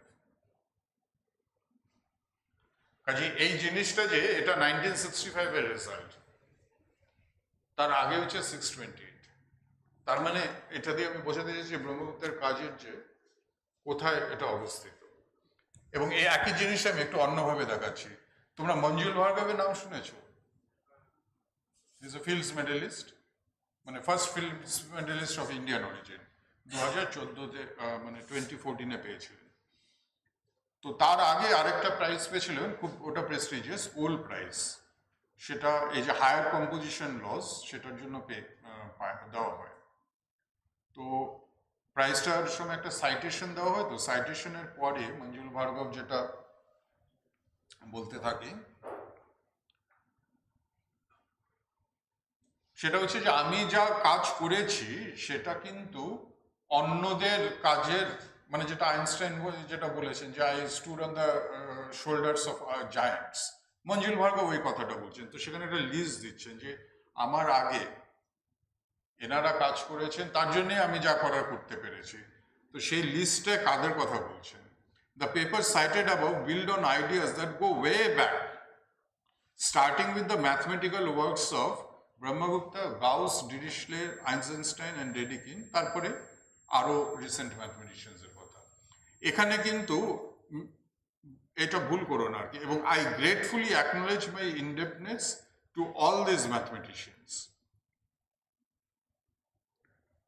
এখানে কিন্তু উনি কিন্তু মানে গ্রেটেস্ট ম্যাথমেটিশিয়ান কারা তাদের লিস্ট দিচ্ছে না, যেটা বলছে যে ওনার যে কাজটা, যে মঞ্জুলের যে কাজটা, সেই কাজটার মানে কাদের কাজের কন্টিনিউয়েশন সেইভাবে আসছে।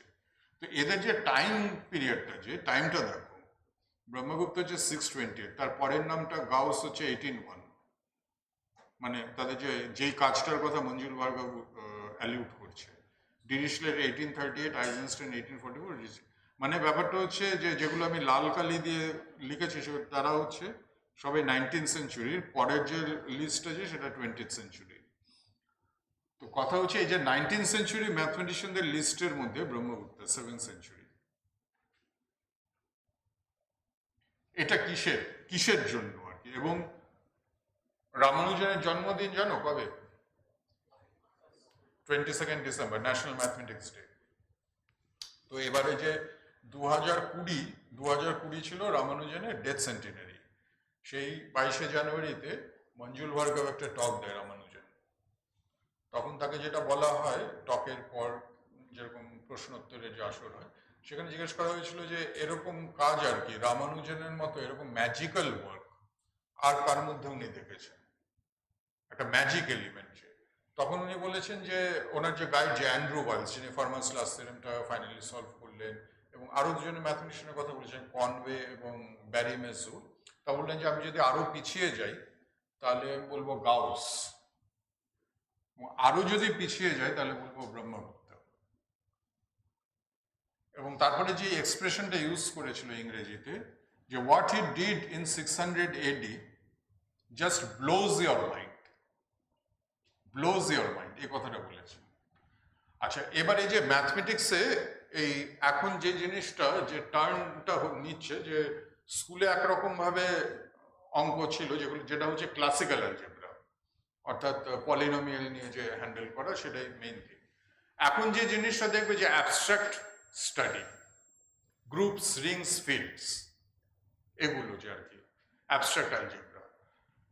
তো এই যে অ্যাবস্ট্রাক্ট অ্যালজেব্রার মেইন ইয়েটা কি, মানে অ্যাবস্ট্রাক্ট নানা রকম স্ট্রাকচার আছে, গ্রুপস আছে, রিংস আছে, ভেক্টর স্পেস আছে, ফিল্ডস আছে, সবগুলোকে অ্যাবস্ট্রাক্ট অ্যালজেব্রা বলা হচ্ছে। এদের মধ্যে কমন জিনিসটা কি?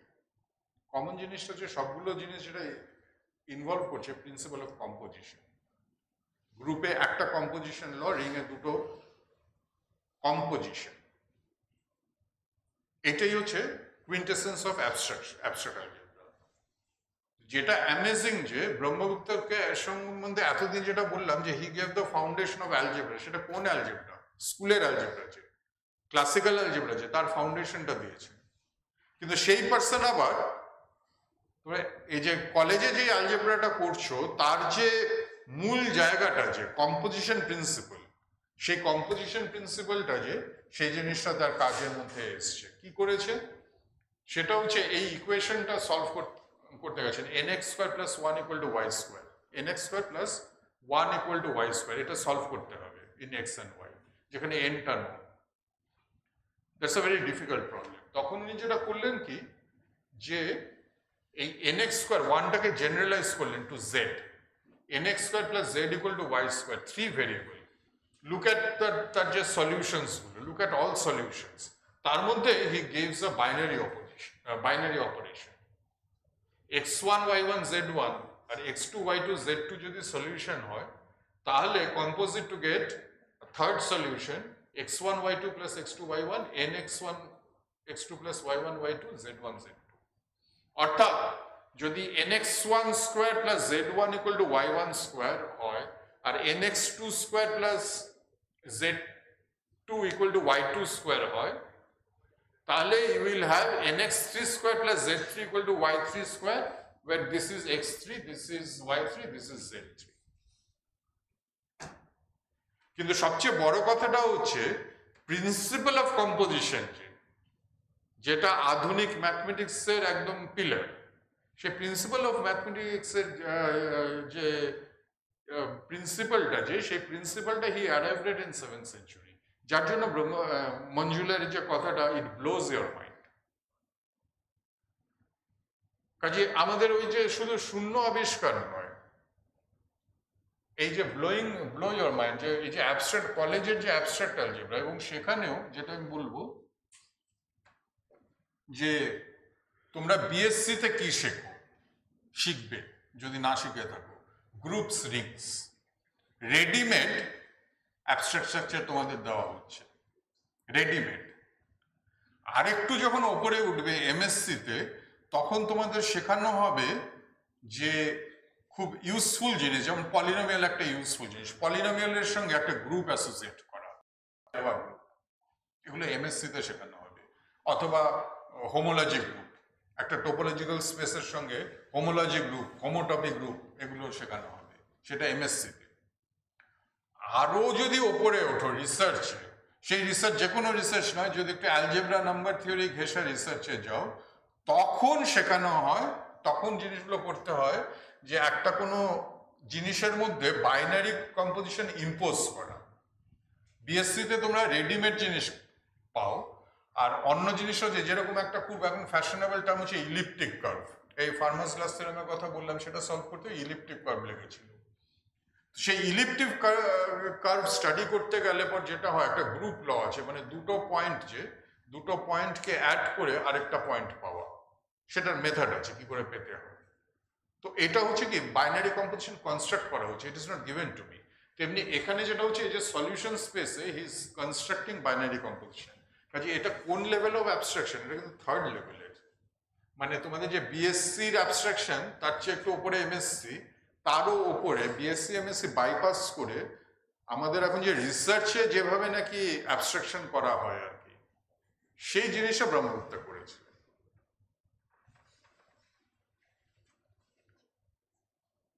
কাজে ব্রহ্মগুপ্ত, যেটা লাস্ট লাইনটা দেখো, Brahmagupta the founder of algebra, source to the top layer.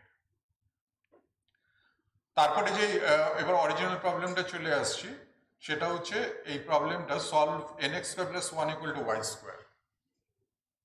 এটাকে বলা হয় পেলস ইকুয়েশন বলা হয়, কিন্তু এখন ইদানিংকালে বলা হচ্ছে ব্রহ্মগুপ্ত পেলস ইকুয়েশন। কেন এই ইকুয়েশনটা ইম্পর্টেন্ট বুঝতে পারছো? এটাকে ভারতবর্ষে বলা হচ্ছে বর্গ প্রকৃতি, মানে স্কোয়ার্ড নেচার। তো কথা হচ্ছে যে এনটাকে যদি তুমি y বাই এক্স হিসেবে লিখতে চাও, যেখানে y বাই এক্সটা রেশনাল নাম্বার, মানে y and x ইন্টিজার, তো কিভাবে হবে? এনটা তো স্কোয়ার রুট না, কাজে রুট এন কখনোই y বাই এক্স হবে না, অর্থাৎ nx স্কোয়ারটা y স্কোয়ার হবে না। nx স্কোয়ার y স্কোয়ার হলে তো খুবই ভালো, root N equal to y by X. তাহলে যেটা হচ্ছে যে কি x and y কিরকম নিলে পর প্রায় হয়ে যাবে। nx square equal to y square যেহেতু ইম্পসিবল, যেহেতু এনটা পারফেক্ট স্কোয়ার নয়, নেক্সট বেস্ট হচ্ছে try to get nx square plus 1 equal to y square. তো সেটার solution will be a good approximation to root N. এটা হচ্ছে একটা ইউটিলিটি, মানে বা অরিজিনাল মোটিভেটিং জিনিসটা। আর আরো ইম্পর্টেন্স আছে, সেটা আমরা এখন যাচ্ছি না। এবং এটা কত শক্ত এটা দিয়ে বুঝতে পারবে যে 61x square plus 1 equal to y square, যেটা ভাস্কর্যে যে লীলাবতীতে আছে, তার যে স্মলেস্ট সলিউশন সেটা দেখো কত বড়। তো এই প্রবলেমটা ব্রহ্মগুপ্ত পার্শিয়াল সলিউশন দিয়েছেন ওনার সেই কম্পোজিশন ল দিয়ে। আচ্ছা, আমি যেটা বলছিলাম যে ভাবনা, যে একটা এক্সেলেন্ট ম্যাথমেটিক্স ম্যাগাজিন আছে, সেই ভাবনা ম্যাগাজিন, যে ভাবনা টার্মটা সেটা এখান থেকে এসেছে। It's a tribute to Brahmagupta's composition law. Brahmagupta's composition লটা ভারতবর্ষে বলা হতো ভাবনা। এবং ইনফ্যাক্ট যখন মঞ্জুল ভার্গব ফিল্ডস মেডেল পান 2014-তে, তখন একটা ইন্টারন্যাশনাল কনফারেন্স হচ্ছিল হিস্ট্রি অফ ম্যাথসে।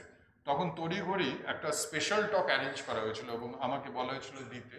সেটা হচ্ছে composition law from Brahmagupta to Manjul Bhargava. কারণ মঞ্জুল ভার্গব যেটা করেছে হায়ার কম্পোজিশন লস দিয়েছে, গাউস জেনারেল কম্পোজিশন লস দিয়েছে এবং মঞ্জুল হায়ারটা দিয়েছে। তো আমি ওই টকটার নাম দিয়েছিলাম ভাবনা ফ্রম ব্রহ্মগুপ্ত টু ভার্গব, 3টে বি। সেটার থেকে ওই ম্যাগাজিনের আইডিয়াটা এসছে 2017-তে, যে ভাবনা। তো এই প্রবলেমটা ফার্মা 1657-এ, যেটা ব্রহ্মগুপ্ত টেক আপ করলেন 628-এ, সেটা ফার্মা টেক আপ করলেন 1000 বছর পর, এবং ওইটা ভারতবর্ষে সলভ হয়ে গেছিল বিফোর 1073। তো এই ফার্মা কেন প্রবলেমটা দিয়েছিলেন? কারণ অন্যদের নাম্বার থিওরিতে উদ্বুদ্ধ করতে, যে এই প্রবলেমটা ট্রাই করলে যেটা সবাই দেখবে যে নাম্বার থিওরির বিউটি, নাম্বার থিওরির ডিফিকাল্টি সবকিছু অ্যাপ্রিসিয়েট করতে পারবে। তো এটা এই জন্য হিস্টোরিক্যাল ইম্পর্টেন্স। এবং যে André is one of the giants of 20th century।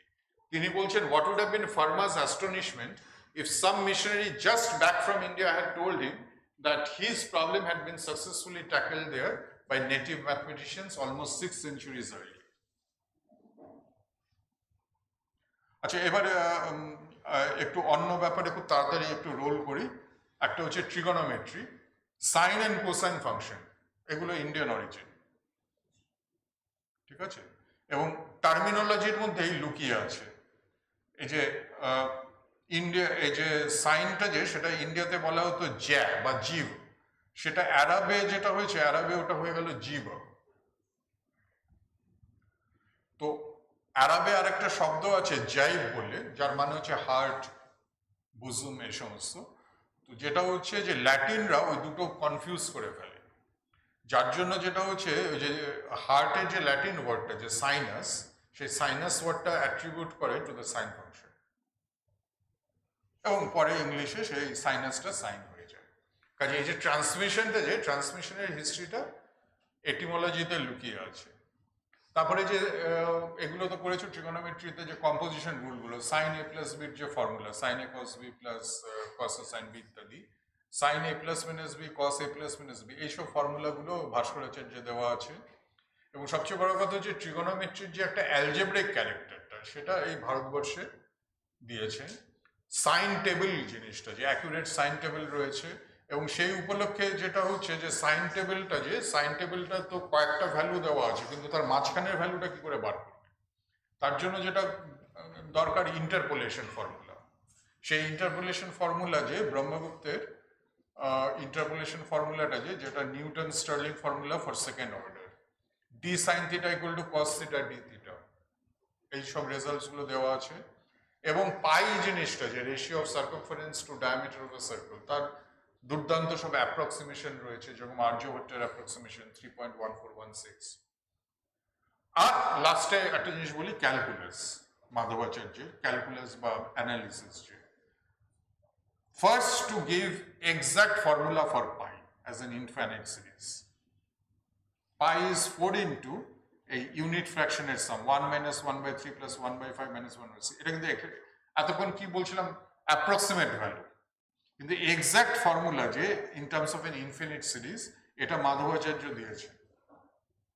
তার 3 শতাব্দী পর লিবনিজ এটা দিয়েছেন as an application of calculus, and Leibniz was very thrilled with the discovery as application of his calculus.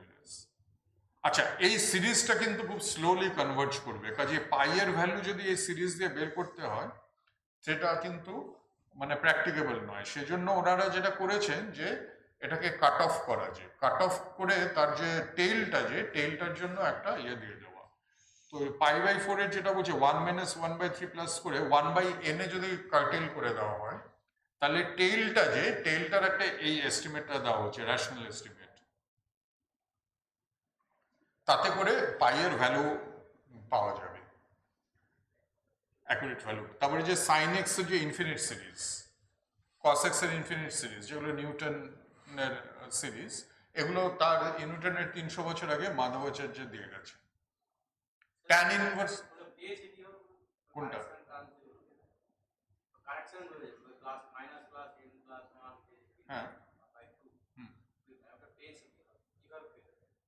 হ্যাঁ, না না, এটা ভ্যালু নয়, এটা তো এস্টিমেট।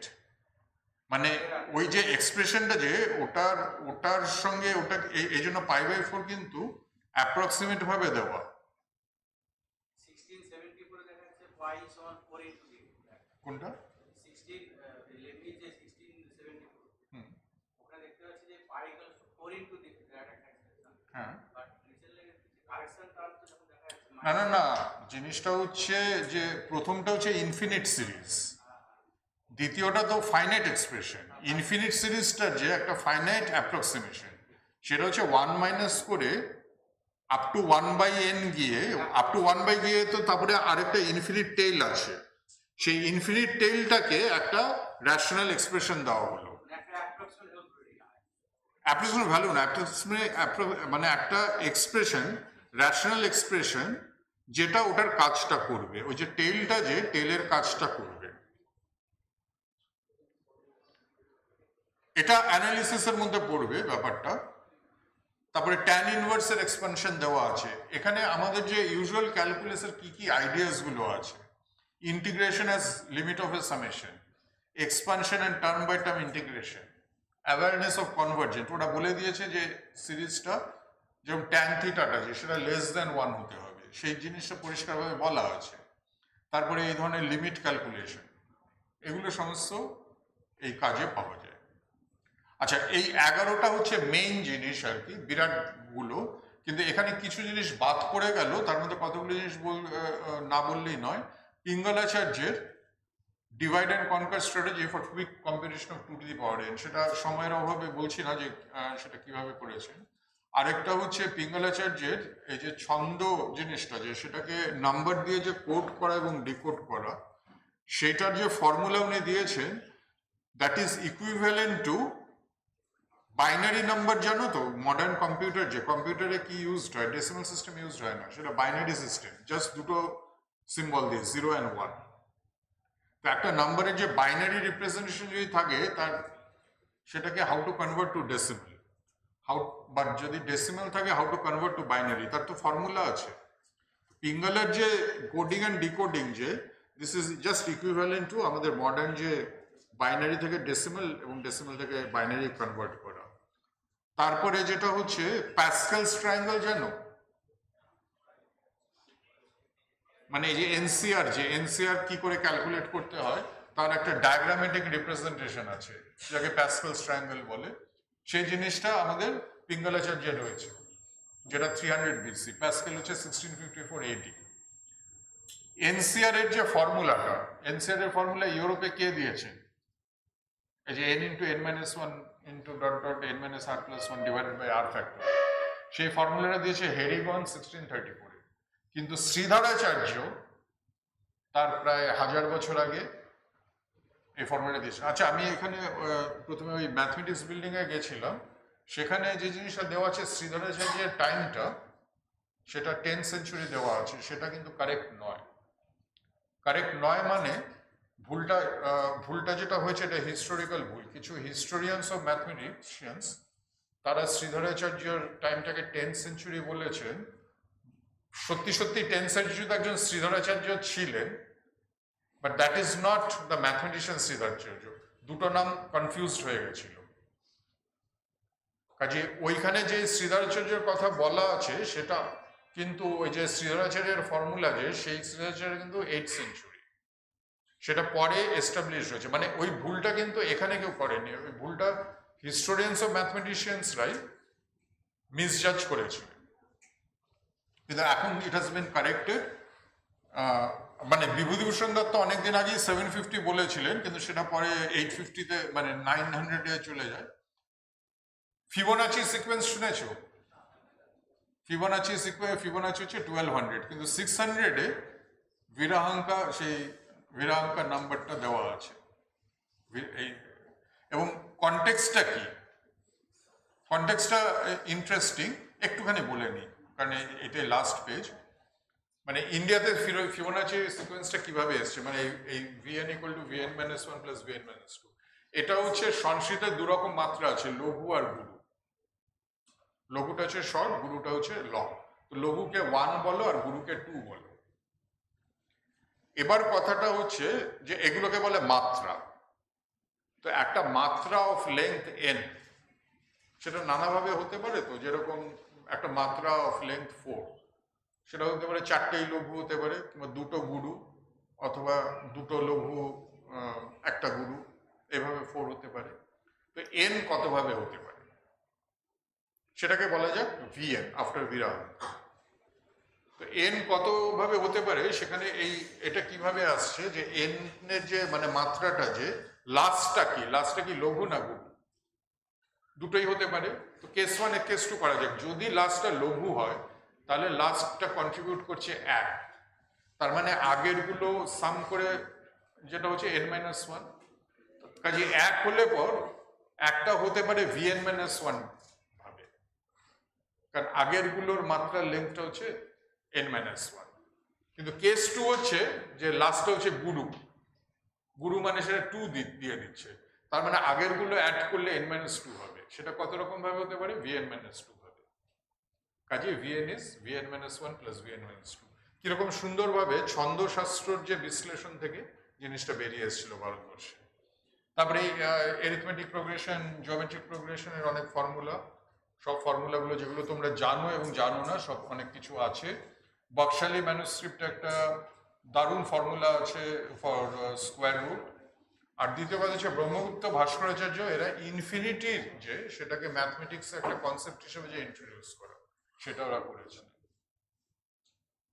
কাজে এমনিতে আমরা স্বামী বিবেকানন্দের কথা বলছিলাম, এটা শ্রী অরবিন্দ থেকে একটা কোটেশন দিয়ে শেষ করি যে it is now proved that in science she went further, she মানে India went further than any country before the modern era, and even Europe owes the beginning of her physical science to India as much to Greece, although not directly but through the medium of the Arabs. Especially in mathematics, astronomy and chemistry, the chief elements of ancient science. She মানে India discovered much and formulated well and anticipated by force of reasoning some of the scientific ideas and discoveries, এখানে সায়েন্সের জায়গায় mathematics বসিয়ে দাও, which Europe first arrived at much later, but was able to base more firmly by her new and completed method. যেরকম আমাদের যে পেলস ইকুয়েশনটা, যে সেটার যে স্টাডিটা, সেটা ইউরোপ টেক আপ করার 1000 বছর আগে ইন্ডিয়া টেক আপ করেছে। তবে ইউরোপ যখন টেক আপ করেছে, it came as part of big theory, যে ওই উপলক্ষে থিওরি অফ কন্টিনিউড ফ্র্যাকশনসটা যে ডিটেইলে ইউরোপ করেছে, সেই ডিটেইলগুলো ইন্ডিয়াতে পাওয়া যাবে না, যার জন্য উনি আবার এটাও বলছেন যে what's able to base more firmly by her new and completed method. তো এটা হচ্ছে এনশিয়েন্টের কথা। আর আধুনিককালে যেটা হচ্ছে, আধুনিককালে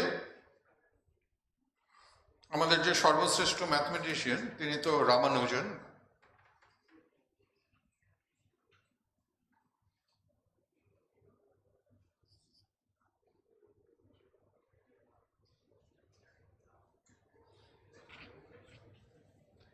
রামানুজন সম্বন্ধে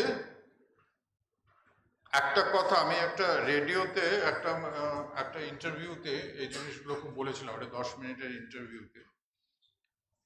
রামানুজন সম্বন্ধে আমাদের যে ধারণাগুলো, সেগুলো কিন্তু সঠিক নয়, এটা একটু কেয়ারফুল থেকো।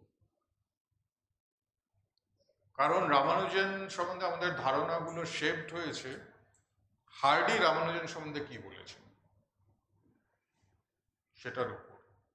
এবং হার্ডি নিন্দা করেননি, হার্ডি প্রশংসাই করেছেন। কিন্তু সেই প্রশংসাগুলো এখন পড়লে পর যেটা মনে হয় যে he could not properly estimate. কারণ হার্ডির যে রামানুজনের আর হার্ডির মধ্যে যে ইন্টারাকশন হয়েছিল, that is only a small part of Ramanujan's contribution. হার্ডির কাছে যাওয়ার আগে রামানুজনের কাজ ছিল, এবং ফিরে এসে ভারতবর্ষে নোটবুকে অনেক কিছু লিখে গেছে। সেটার যে গুরুত্ব, সেটা হার্ডি, লিটল বোর্ড এরা কিন্তু কিছু জানতেন না। সেই গুরুত্বটা কিন্তু পরে হচ্ছে। কাজে যেটা হচ্ছে, রামানুজনকে বুঝতে হলে পর হোয়াট ইউ শুড রিড, সে সাধারণ মানুষের জন্য কিভাবে লিখেছেন বা বলেছেন। সেলবার্গ নামটা মনে রেখো, সেলবার্গের রামানুজন সম্বন্ধে কি বলেছেন, বা মঞ্জুল ভার্গব কি বলছে, যারা পরবর্তীকালে টপ নাম্বার থিওরিস্ট, সেটা দিয়ে রামানুজনকে বুঝতে হবে, নট হার্ডি। যেরকম একজনের নাম হচ্ছে কেন ওনো। কেন ওনো রামানুজন সম্বন্ধে কি বলছে, যে নাম্বার থিওরি এখন, এবং একটা জিনিস করতে হবে যে রামানুজনের জন্য যেটা হচ্ছে ম্যাথমেটিক্সের নেচারটাই চেঞ্জ করে গেছে। মানে নাম্বার থিওরি বলতে আগে যা বোঝাতো এবং পরে বোঝাতো, ইটস কমপ্লিটলি ডিফারেন্ট। এখন নাম্বার থিওরি বলতে কি বোঝায়, arithmetic and analytic theory of automorphic and modular forms, তারপরে ইত্যাদি ইত্যাদি। তো এগুলো যে জিনিস হচ্ছে, this subjects boast many of the most celebrated achievements of 20th century mathematics. 20th সেঞ্চুরির যে গ্রেটেস্ট অ্যাচিভমেন্টসগুলো সেগুলো অনেকটাই নাম্বার থিওরি। যেরকম কতগুলো এক্সাম্পল উনি দিয়েছেন, Deligne's proof of Weil conjecture, Wiles' proof of Fermat's last theorem, এরকম অনেকগুলো এক্সাম্পল দিচ্ছেন। A proper assessment of Ramanujan's greatness must then take into account the remarkable fact that his work makes intimate contact with all of these notable achievements. 20th century যে top achievements গুলো number থিওরিতে, সবগুলোর মধ্যেই একটা রামানুজনের stamp রয়েছে, including Andrew ওয়েলসের যে proof of Fermat's last theorem, সেখানেও রামানুজনের influence আছে। কাজেই যেটা কথা হচ্ছে, 20th সেঞ্চুরি টপ ম্যাথমেটিক্স রামানুজনের দ্বারা গাইডেড হচ্ছে। সেটা হচ্ছে হার্ডির কাছে যাওয়ার আগে যে কাজগুলো করেছেন, হার্ডির থেকে ফিরে, মানে ইংল্যান্ড থেকে ফিরে এসে যেইগুলো লাস্টে ফিউরিয়াসলি ওনার নোটবুকে লিখে গেছে, হার্ডি সেগুলো কোনো মাথা মুন্ডু বুঝতে পারেননি, সেগুলো 20 মক থিটা, ওগুলোকে যেটাকে বলে Ramanujan tau function, 20th century যেটা উপরে যেটা ইনফ্লুয়েন্স করেছে। রামানুজন কনজেকচার সলভ করে একজন ফিল্ডস মেডেল পেয়েছেন, ডেলিং। আর 21st সেঞ্চুরিতে মক থিটা ফাংশন বলে একটা জিনিস এখন হট জিনিস, ফ্রন্টিয়ার টপিক। এটা হচ্ছে রামানুজনের যে লাস্টের দিকে যা করে গেছিলেন সেগুলো। কাজে উনি যেই হাইটেড, সেটা কিন্তু মানে সেটা পরবর্তীকালে সেই ব্যাপারটা বোঝা গেছে। তখন কিন্তু মানে তখন সবাই খুব উচ্ছ্বসিত প্রশংসা করছেন, যে সেই প্রশংসাগুলো আমার একটা ইমপ্রেশন দেবে যে উনি জিনিয়াস ছিলেন কিন্তু একটা বেচারা, মানে সেরকম একটা ম্যাথসে যেন কিছু করেননি, মানে যেন একটা আগেকার দিনের লোক, এই ধরনের কথাবার্তা রয়েছে যেগুলো টোটালি মানে ফিউচারটা হ্যাজ প্রুভড দ্যাট অ্যাসেসমেন্ট রং। এটা রামানুজের সম্বন্ধে খেয়াল রাখবে। আর তো বললাম এই ইয়ারটা হচ্ছে হরিশ্চন্দ্রের সেন্টিনেরিয়ার, একটু খেয়াল রেখো যে হরিশ্চন্দ্রের সম্বন্ধে কোথায় কি, যদি আর্টিকেল পড়তে পারো। একজন ভারতীয় অরিজিনের ম্যাথমেটিশিয়ান অ্যাবেল প্রাইজ পেয়েছেন, তার নাম জানো? অ্যাবেল প্রাইজ জিনিসটা জানো তো? মানে এটা হচ্ছে actual equivalent of Nobel prize. মানে ফিল্ডস মেডেলটা তো it's higher than Nobel prize actually. সেটা হচ্ছে যে মানে নোবেল প্রাইজের ইকুইভ্যালেন্ট ম্যাথমেটিক্স একটা প্রাইজ, সেই 1900 অ্যারাউন্ডেই দেবার কথা ছিল, কিন্তু ওই নরওয়ে আর সুইডেনের মধ্যে হয়ে যাওয়াতে, অশান্তি হওয়াতে ব্যাপারটা ডিজলভ হয়ে গেছিল। কিন্তু অ্যাবেলের বাইসেন্টেনারি ইয়ার, অর্থাৎ 2002-তে রিভাইভড হয়েছে ওই আইডিয়াটা। 2003 থেকে অ্যাবেল প্রাইজ দেওয়া শুরু হয়। প্রথম অ্যাবেল প্রাইজ পান সেট, সেকেন্ড ইয়ারে পান আতিয়া, 5th ইয়ারে একজন ইন্ডিয়ানকে দেওয়া হয়। এটা তো জানা দরকার, মানে আমাদের মিডিয়ার এইটা হচ্ছে জিনিসটা, যে একজন অ্যাবেল প্রাইজ পেয়েছে একজন ম্যাথমেটিশিয়ান, সেটা ম্যাথমেটিক্সের স্টুডেন্টই না, যে তোমরা জানো না আর কি, সেটা তোমাদের দোষ না, এটা রিফ্লেকশন অন দ্য মিডিয়া। এবং সেই ভদ্রলোক পিএইচডি করেছেন আইএসআইতে, ইন্ডিয়ান স্ট্যাটিস্টিক্যাল ইনস্টিটিউট কলকাতায়, যেখানে আমি আছি। এখানে যিনি পিএইচডি করেছে, সেই পিএইচডি কাজেরই মানে পরবর্তী কন্টিনিউয়েশন যে জিনিসটা, যে প্রবাবিলিটি থিওরিতে, তার নাম হচ্ছে শ্রীনিবাস ভারদান, SRS ভারদান। তো অ্যাটলিস্ট ইউ শুড নো যে একজন Abel laureate is of Indian origin. এবং ইন্ডিয়ান অরিজিন মানে মঞ্জুল ভার্গব তো মানে he was born and brought up মানে পুরোটাই কানাডিয়ান আমেরিকান ইন্ডিয়ান ম্যাথমেটিশিয়ান, কিন্তু ভারদানের পড়াশোনা ম্যাড্রাসে এবং পিএইচডি কলকাতায় আইএসআই। তো এই this names you should know. এবং আরেকজন জায়েন্ট অফ ইন্ডিয়ান ম্যাথমেটিক্স হচ্ছে শ্রীনিবাস শ্রীরাম অভ্যঙ্কর। এবং আমাদের এই ইয়েতেই কলকাতা ইন্ডিয়ান স্ট্যাটিস্টিক্যাল ইনস্টিটিউটে দুজন ম্যাথমেটিশিয়ান অন্তত মানে এই মুহূর্তে আর কি ভেরি হাই রিকগনিশন। একজন হচ্ছে ঋতব্রত মুন্সি, যে নাকি ডাইরেক্ট অ্যান্ড্রু ওয়েলসের স্টুডেন্ট। ঋতব্রত মুন্সির কাজের উপরে বিদেশে কনফারেন্স হচ্ছে। আর আরেকজন আমার নিজের স্টুডেন্ট, মানে এক্স স্টুডেন্ট আর কি, সেটা হচ্ছে নীনা গুপ্তা। এই যে অ্যালজেব্রা যে পড়ছো, অ্যাবস্ট্রাক্ট অ্যালজেব্রা ফাউন্ডার কি, একজনকে নাম যদি করতে হয়, মানে who is mother of modern algebra, mother of modern abstract algebra, all time greatest ম্যাথমেটিশিয়ানদের একজন, Emmy নয়থার, among the greatest mathematicians of all time। সেটা যেভাবে গাউস এদের কথা বলা হয়, মানে এখনকার দিনে উইমেনদের যে স্টেচার ওয়েস্টে সেটা তখন ছিল না, যার জন্য এমি নয়থার সম্বন্ধে সেইভাবে ইয়েটা ছিল না আগে। তখন উইমেনদের চাকরিও হতো না, উনি ফ্রিতে রিসার্চ করতেন। তো সেই এমি নয়থার হচ্ছে মাদার অফ মডার্ন। ওনার নামে ইয়া আছে, লেকচার সিরিজ হয় আর কি প্রতি বছর। এবং ভারতবর্ষের কোন ইন্ডিয়ান ইনস্টিটিউট থেকে এই প্রথম একজনকে ইনভাইট করা হয়েছে to deliver Emmy Noether lecture, সেটা Nina Gupta. And she is the youngest in the world to deliver Emmy Noether lecture. 2025-এ আর কি, 2025-এর জানুয়ারিতে ওকে দিতে হবে, আগে থেকে ইনভাইট করে রেখেছে। আর থার্ড ইন্ডিয়ান আর কি, থার্ড ইন্ডিয়ান মানে তার আগে যারা, তারা বিদেশি ইনস্টিটিউটে, ইন্ডিয়ান ম্যাথমেটিশিয়ানস অ্যাব্রোড। আর এটা হচ্ছে ইন্ডিয়ান ম্যাথমেটিশিয়ান ইন ইন্ডিয়া, এটা প্রথম and youngest in the world যাকে ইনভাইট করা হয়েছে। তো এটা দিয়ে যেটা বলতে চাইছি যে don't go by the media representation, যে এখানে কিছু হয় না। হোয়াট ইজ সার্টেনলি ট্রু, আমাদের যতটা ভালো কাজ করা উচিত ছিল ততটা কিন্তু হয়নি। কম্পেয়ার টু আওয়ার পপুলেশন, আমাদের আউটপুটটা যে সেটা লেস দেন স্যাটিসফ্যাক্টরি। কোনটা? না, আমি বলছি যে আমাদের যা পপুলেশনের তুলনায় আউটপুটটা যে সেটা লেস দেন স্যাটিসফ্যাক্টরি।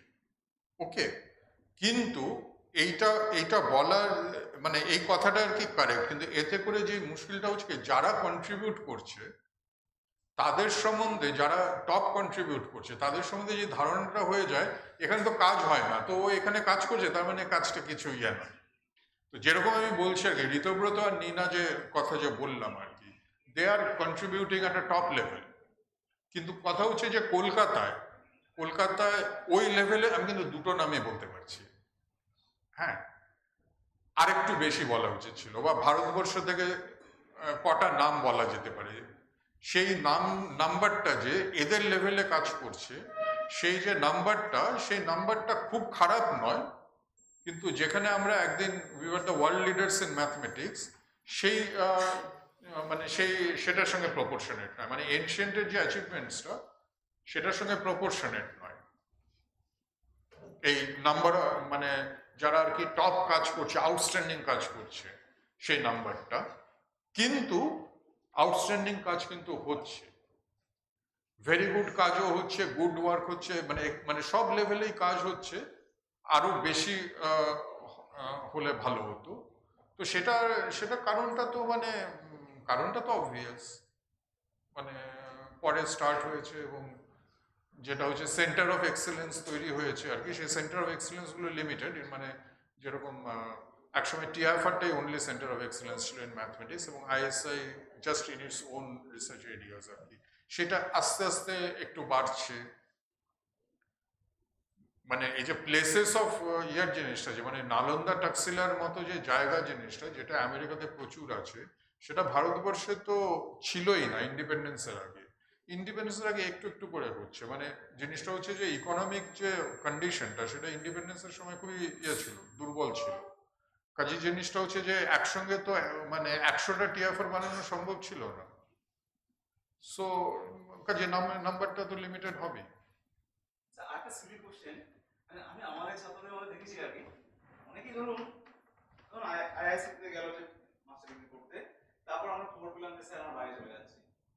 আমাদের স্টুডেন্ট আমরা দেখছি ব্যাপারটা, এটার পিছনে কারণটা কি? স্যার আমরা তো যেতে পারিনি, কিন্তু অনেকেই দেখেছি এরকম যে তারপর একটা সার্টেন স্টেজের পর তার মাস্টার ডিগ্রি ইন্ডিয়াতে করছে, করার পর পিএইচডির জন্য বাইরে চলে যাচ্ছে। না না, জিনিসটা হচ্ছে যে এই যে যে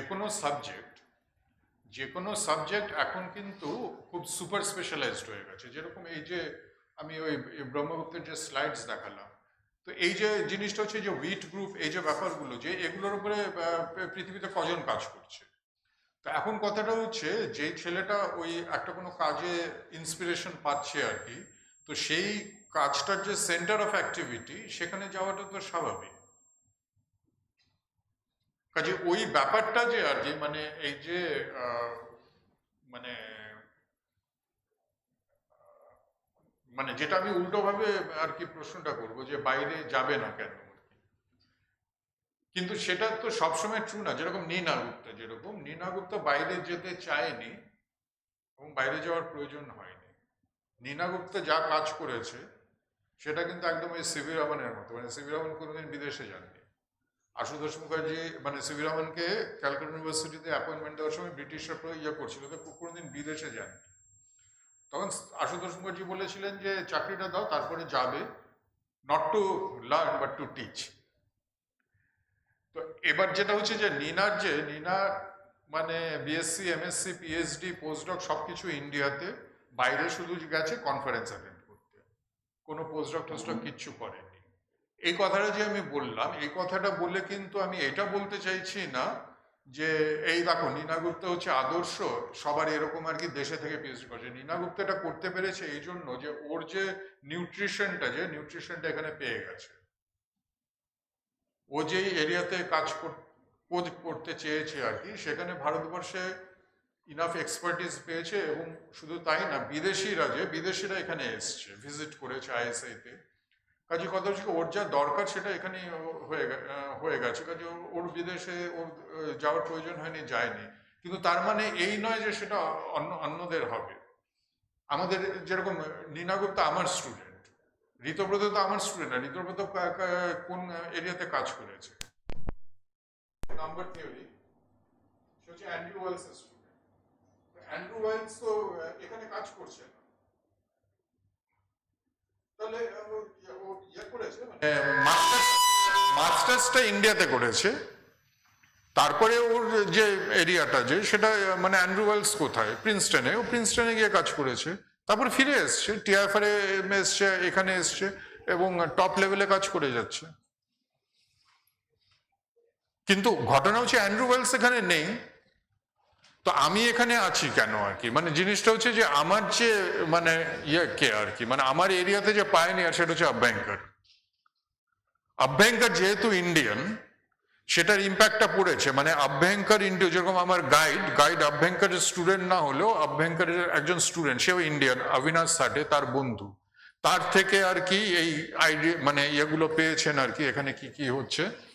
তো আমি যখন টিআইএফআরে গিয়েছি, টিআইএফআরে গিয়ে আমার যে গাইড যে ভাটওয়াডেকার, তার থেকে আর কি মানে আভ্যঙ্কর ক্রিয়েটেড ম্যাথমেটিক্স সেটা নিয়ে কাজ করেছি। কাজে এই যে একটা টপ এরিয়াতে একজন ইন্ডিয়ান কাজ করেছে আভ্যঙ্কর, উইথ দ্য রেজাল্ট অনেক ইন্ডিয়ানরা ওই আভ্যঙ্কর ইন্ডিউসড ম্যাথসে কাজ করেছে। নীনা ওই এরিয়াতে গেছে। কাজে ওই ইনফ্যাক্ট আমি একটা ইন্টারেস্টিং জিনিস বলছি, একজন জাপানিজ আমাদের সঙ্গে কোলাবোরেট করার জন্য জাপানি গভর্নমেন্টের কাছে অ্যাপ্লাই করেছে যে আমরা ইন্ডিয়ানদের সঙ্গে কোলাবোরেট করব, মানে ফান্ডস দাও। তো সে তো জাস্টিফাই করতে হবে, তুমি ইন্ডিয়াতে যাবে কেন? জাপান তো একটা খুব দেশ আর কি, মানে ম্যাথমেটিক্যালি খুব ডেভেলপড দেশ। তখন যেটা বলছে যে ও যেই এরিয়াতে কাজ করছে অ্যাফাইন এলজেব্রিক জিওমেট্রি, সেখানে ইন্ডিয়ানরা খুব ভালো কাজ করছে। এবং one of the reasons is যে এই এরিয়াটার মানে এই এরিয়াটা ইজ পায়োনিয়ার হচ্ছে আভ্যঙ্কর, ইন্ডিয়ান ম্যাথমেটিশিয়ান আভ্যঙ্কর। কাজেই এই করে জাপানি, এবং অর্থাৎ আভ্যঙ্করের নাম নিলে জাপানিজ গভর্নমেন্ট বুঝে যাবে ব্যাপারটা, সেজন্যই তো লিখছে। এই হচ্ছে আভ্যঙ্করের স্টেচার। তো এই আভ্যঙ্করের জন্য ইন্ডিয়ান ম্যাথসটা মানে ওই এরিয়াতে ইন্ডিয়ানরা ভালো কাজ করছে। ভালো মানে ম্যাথমেটিশিয়ান ইন্ডিয়াতে আছে, কাজেই জাপান থেকে লোকে এখানে আমাদের সঙ্গে কাজ করার জন্য আসতে চাইছে। তো নিনাকে ইয়ে হচ্ছে মানে ওই যে আসতে চাইছে যে আসছে, নিনা ওর সঙ্গে কথা বলার সুযোগ পাচ্ছে, ওকে আর কোথাও যেতে হচ্ছে না। কিন্তু এই জায়গাটাই আমি বলতে চাইছি এইরকম আভ্যঙ্করের মতো ম্যাথমেটিশিয়ান খুব কম আর কি। কাজে ওই যে যাচ্ছে যে আর কি মানে মানে আভ্যঙ্করের পরে ভাটওয়াডেকার, যে ভাটওয়াডেকার টিআইএফআর আছে, আমি টিআইএফআর গিয়ে হচ্ছে। এবং যেহেতু এটা এই দেশ আর কি আভ্যঙ্কর, ইন্ডিয়াটা যেহেতু আভ্যঙ্করের দেশ, আভ্যঙ্কর নিজের সমানে ইন্ডিয়াতে এসছে, আমাদের আইএসআইতেও এসছেন। উনি চান আর কি মাঝে মাঝে ভারতবর্ষে ভিজিট করার আর কি। কাজে ভারতবর্ষের থেকেই যে আভ্যঙ্করের যে একটু ইয়ে পাওয়া, ফ্লেভার পাওয়া, ডাইরেক্টলি কথা বলার যে একটা সুযোগ পাওয়া, সেটা হয়ে গেছে। কিন্তু সেটা আমার নিনার হয়েছে, কিন্তু অন্যদের, আমিও কখনো বাইরে যাই মানে ওই কনফারেন্সে গেছি, সেটা প্রয়োজন হয়নি, কিন্তু সেটা তো অন্যদের পক্ষে প্রযোজ্য নয়। কিন্তু এইটা খুব ভুল ধারণা আর কি। আমি এটা বলতে চাইছি, ইন্ডিয়াতে কাজ করছে মানেই সে কাজটা মিডিওকার হবেই। এই যে ইফ অ্যান্ড অনলি, ইফের মধ্যে যে গুলিয়ে ফেলা, এটা হচ্ছে problem.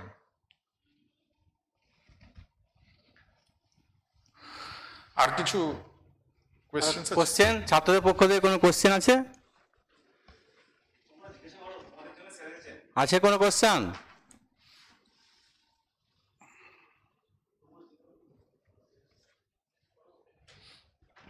There is no question.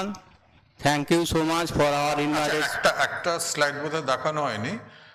একটা প্রশ্ন, এসব জিনিস যদি কখনো পড়তে চাও, সিরিয়াস টেক্সট যেগুলো আর কি, সেগুলো হচ্ছে জিওমেট্রি ইন ভেদিক টাইম, যেটা সেটা বিভূতিভূষণ দত্তের বই আছে, সায়েন্স অফ দ্য সিলভার।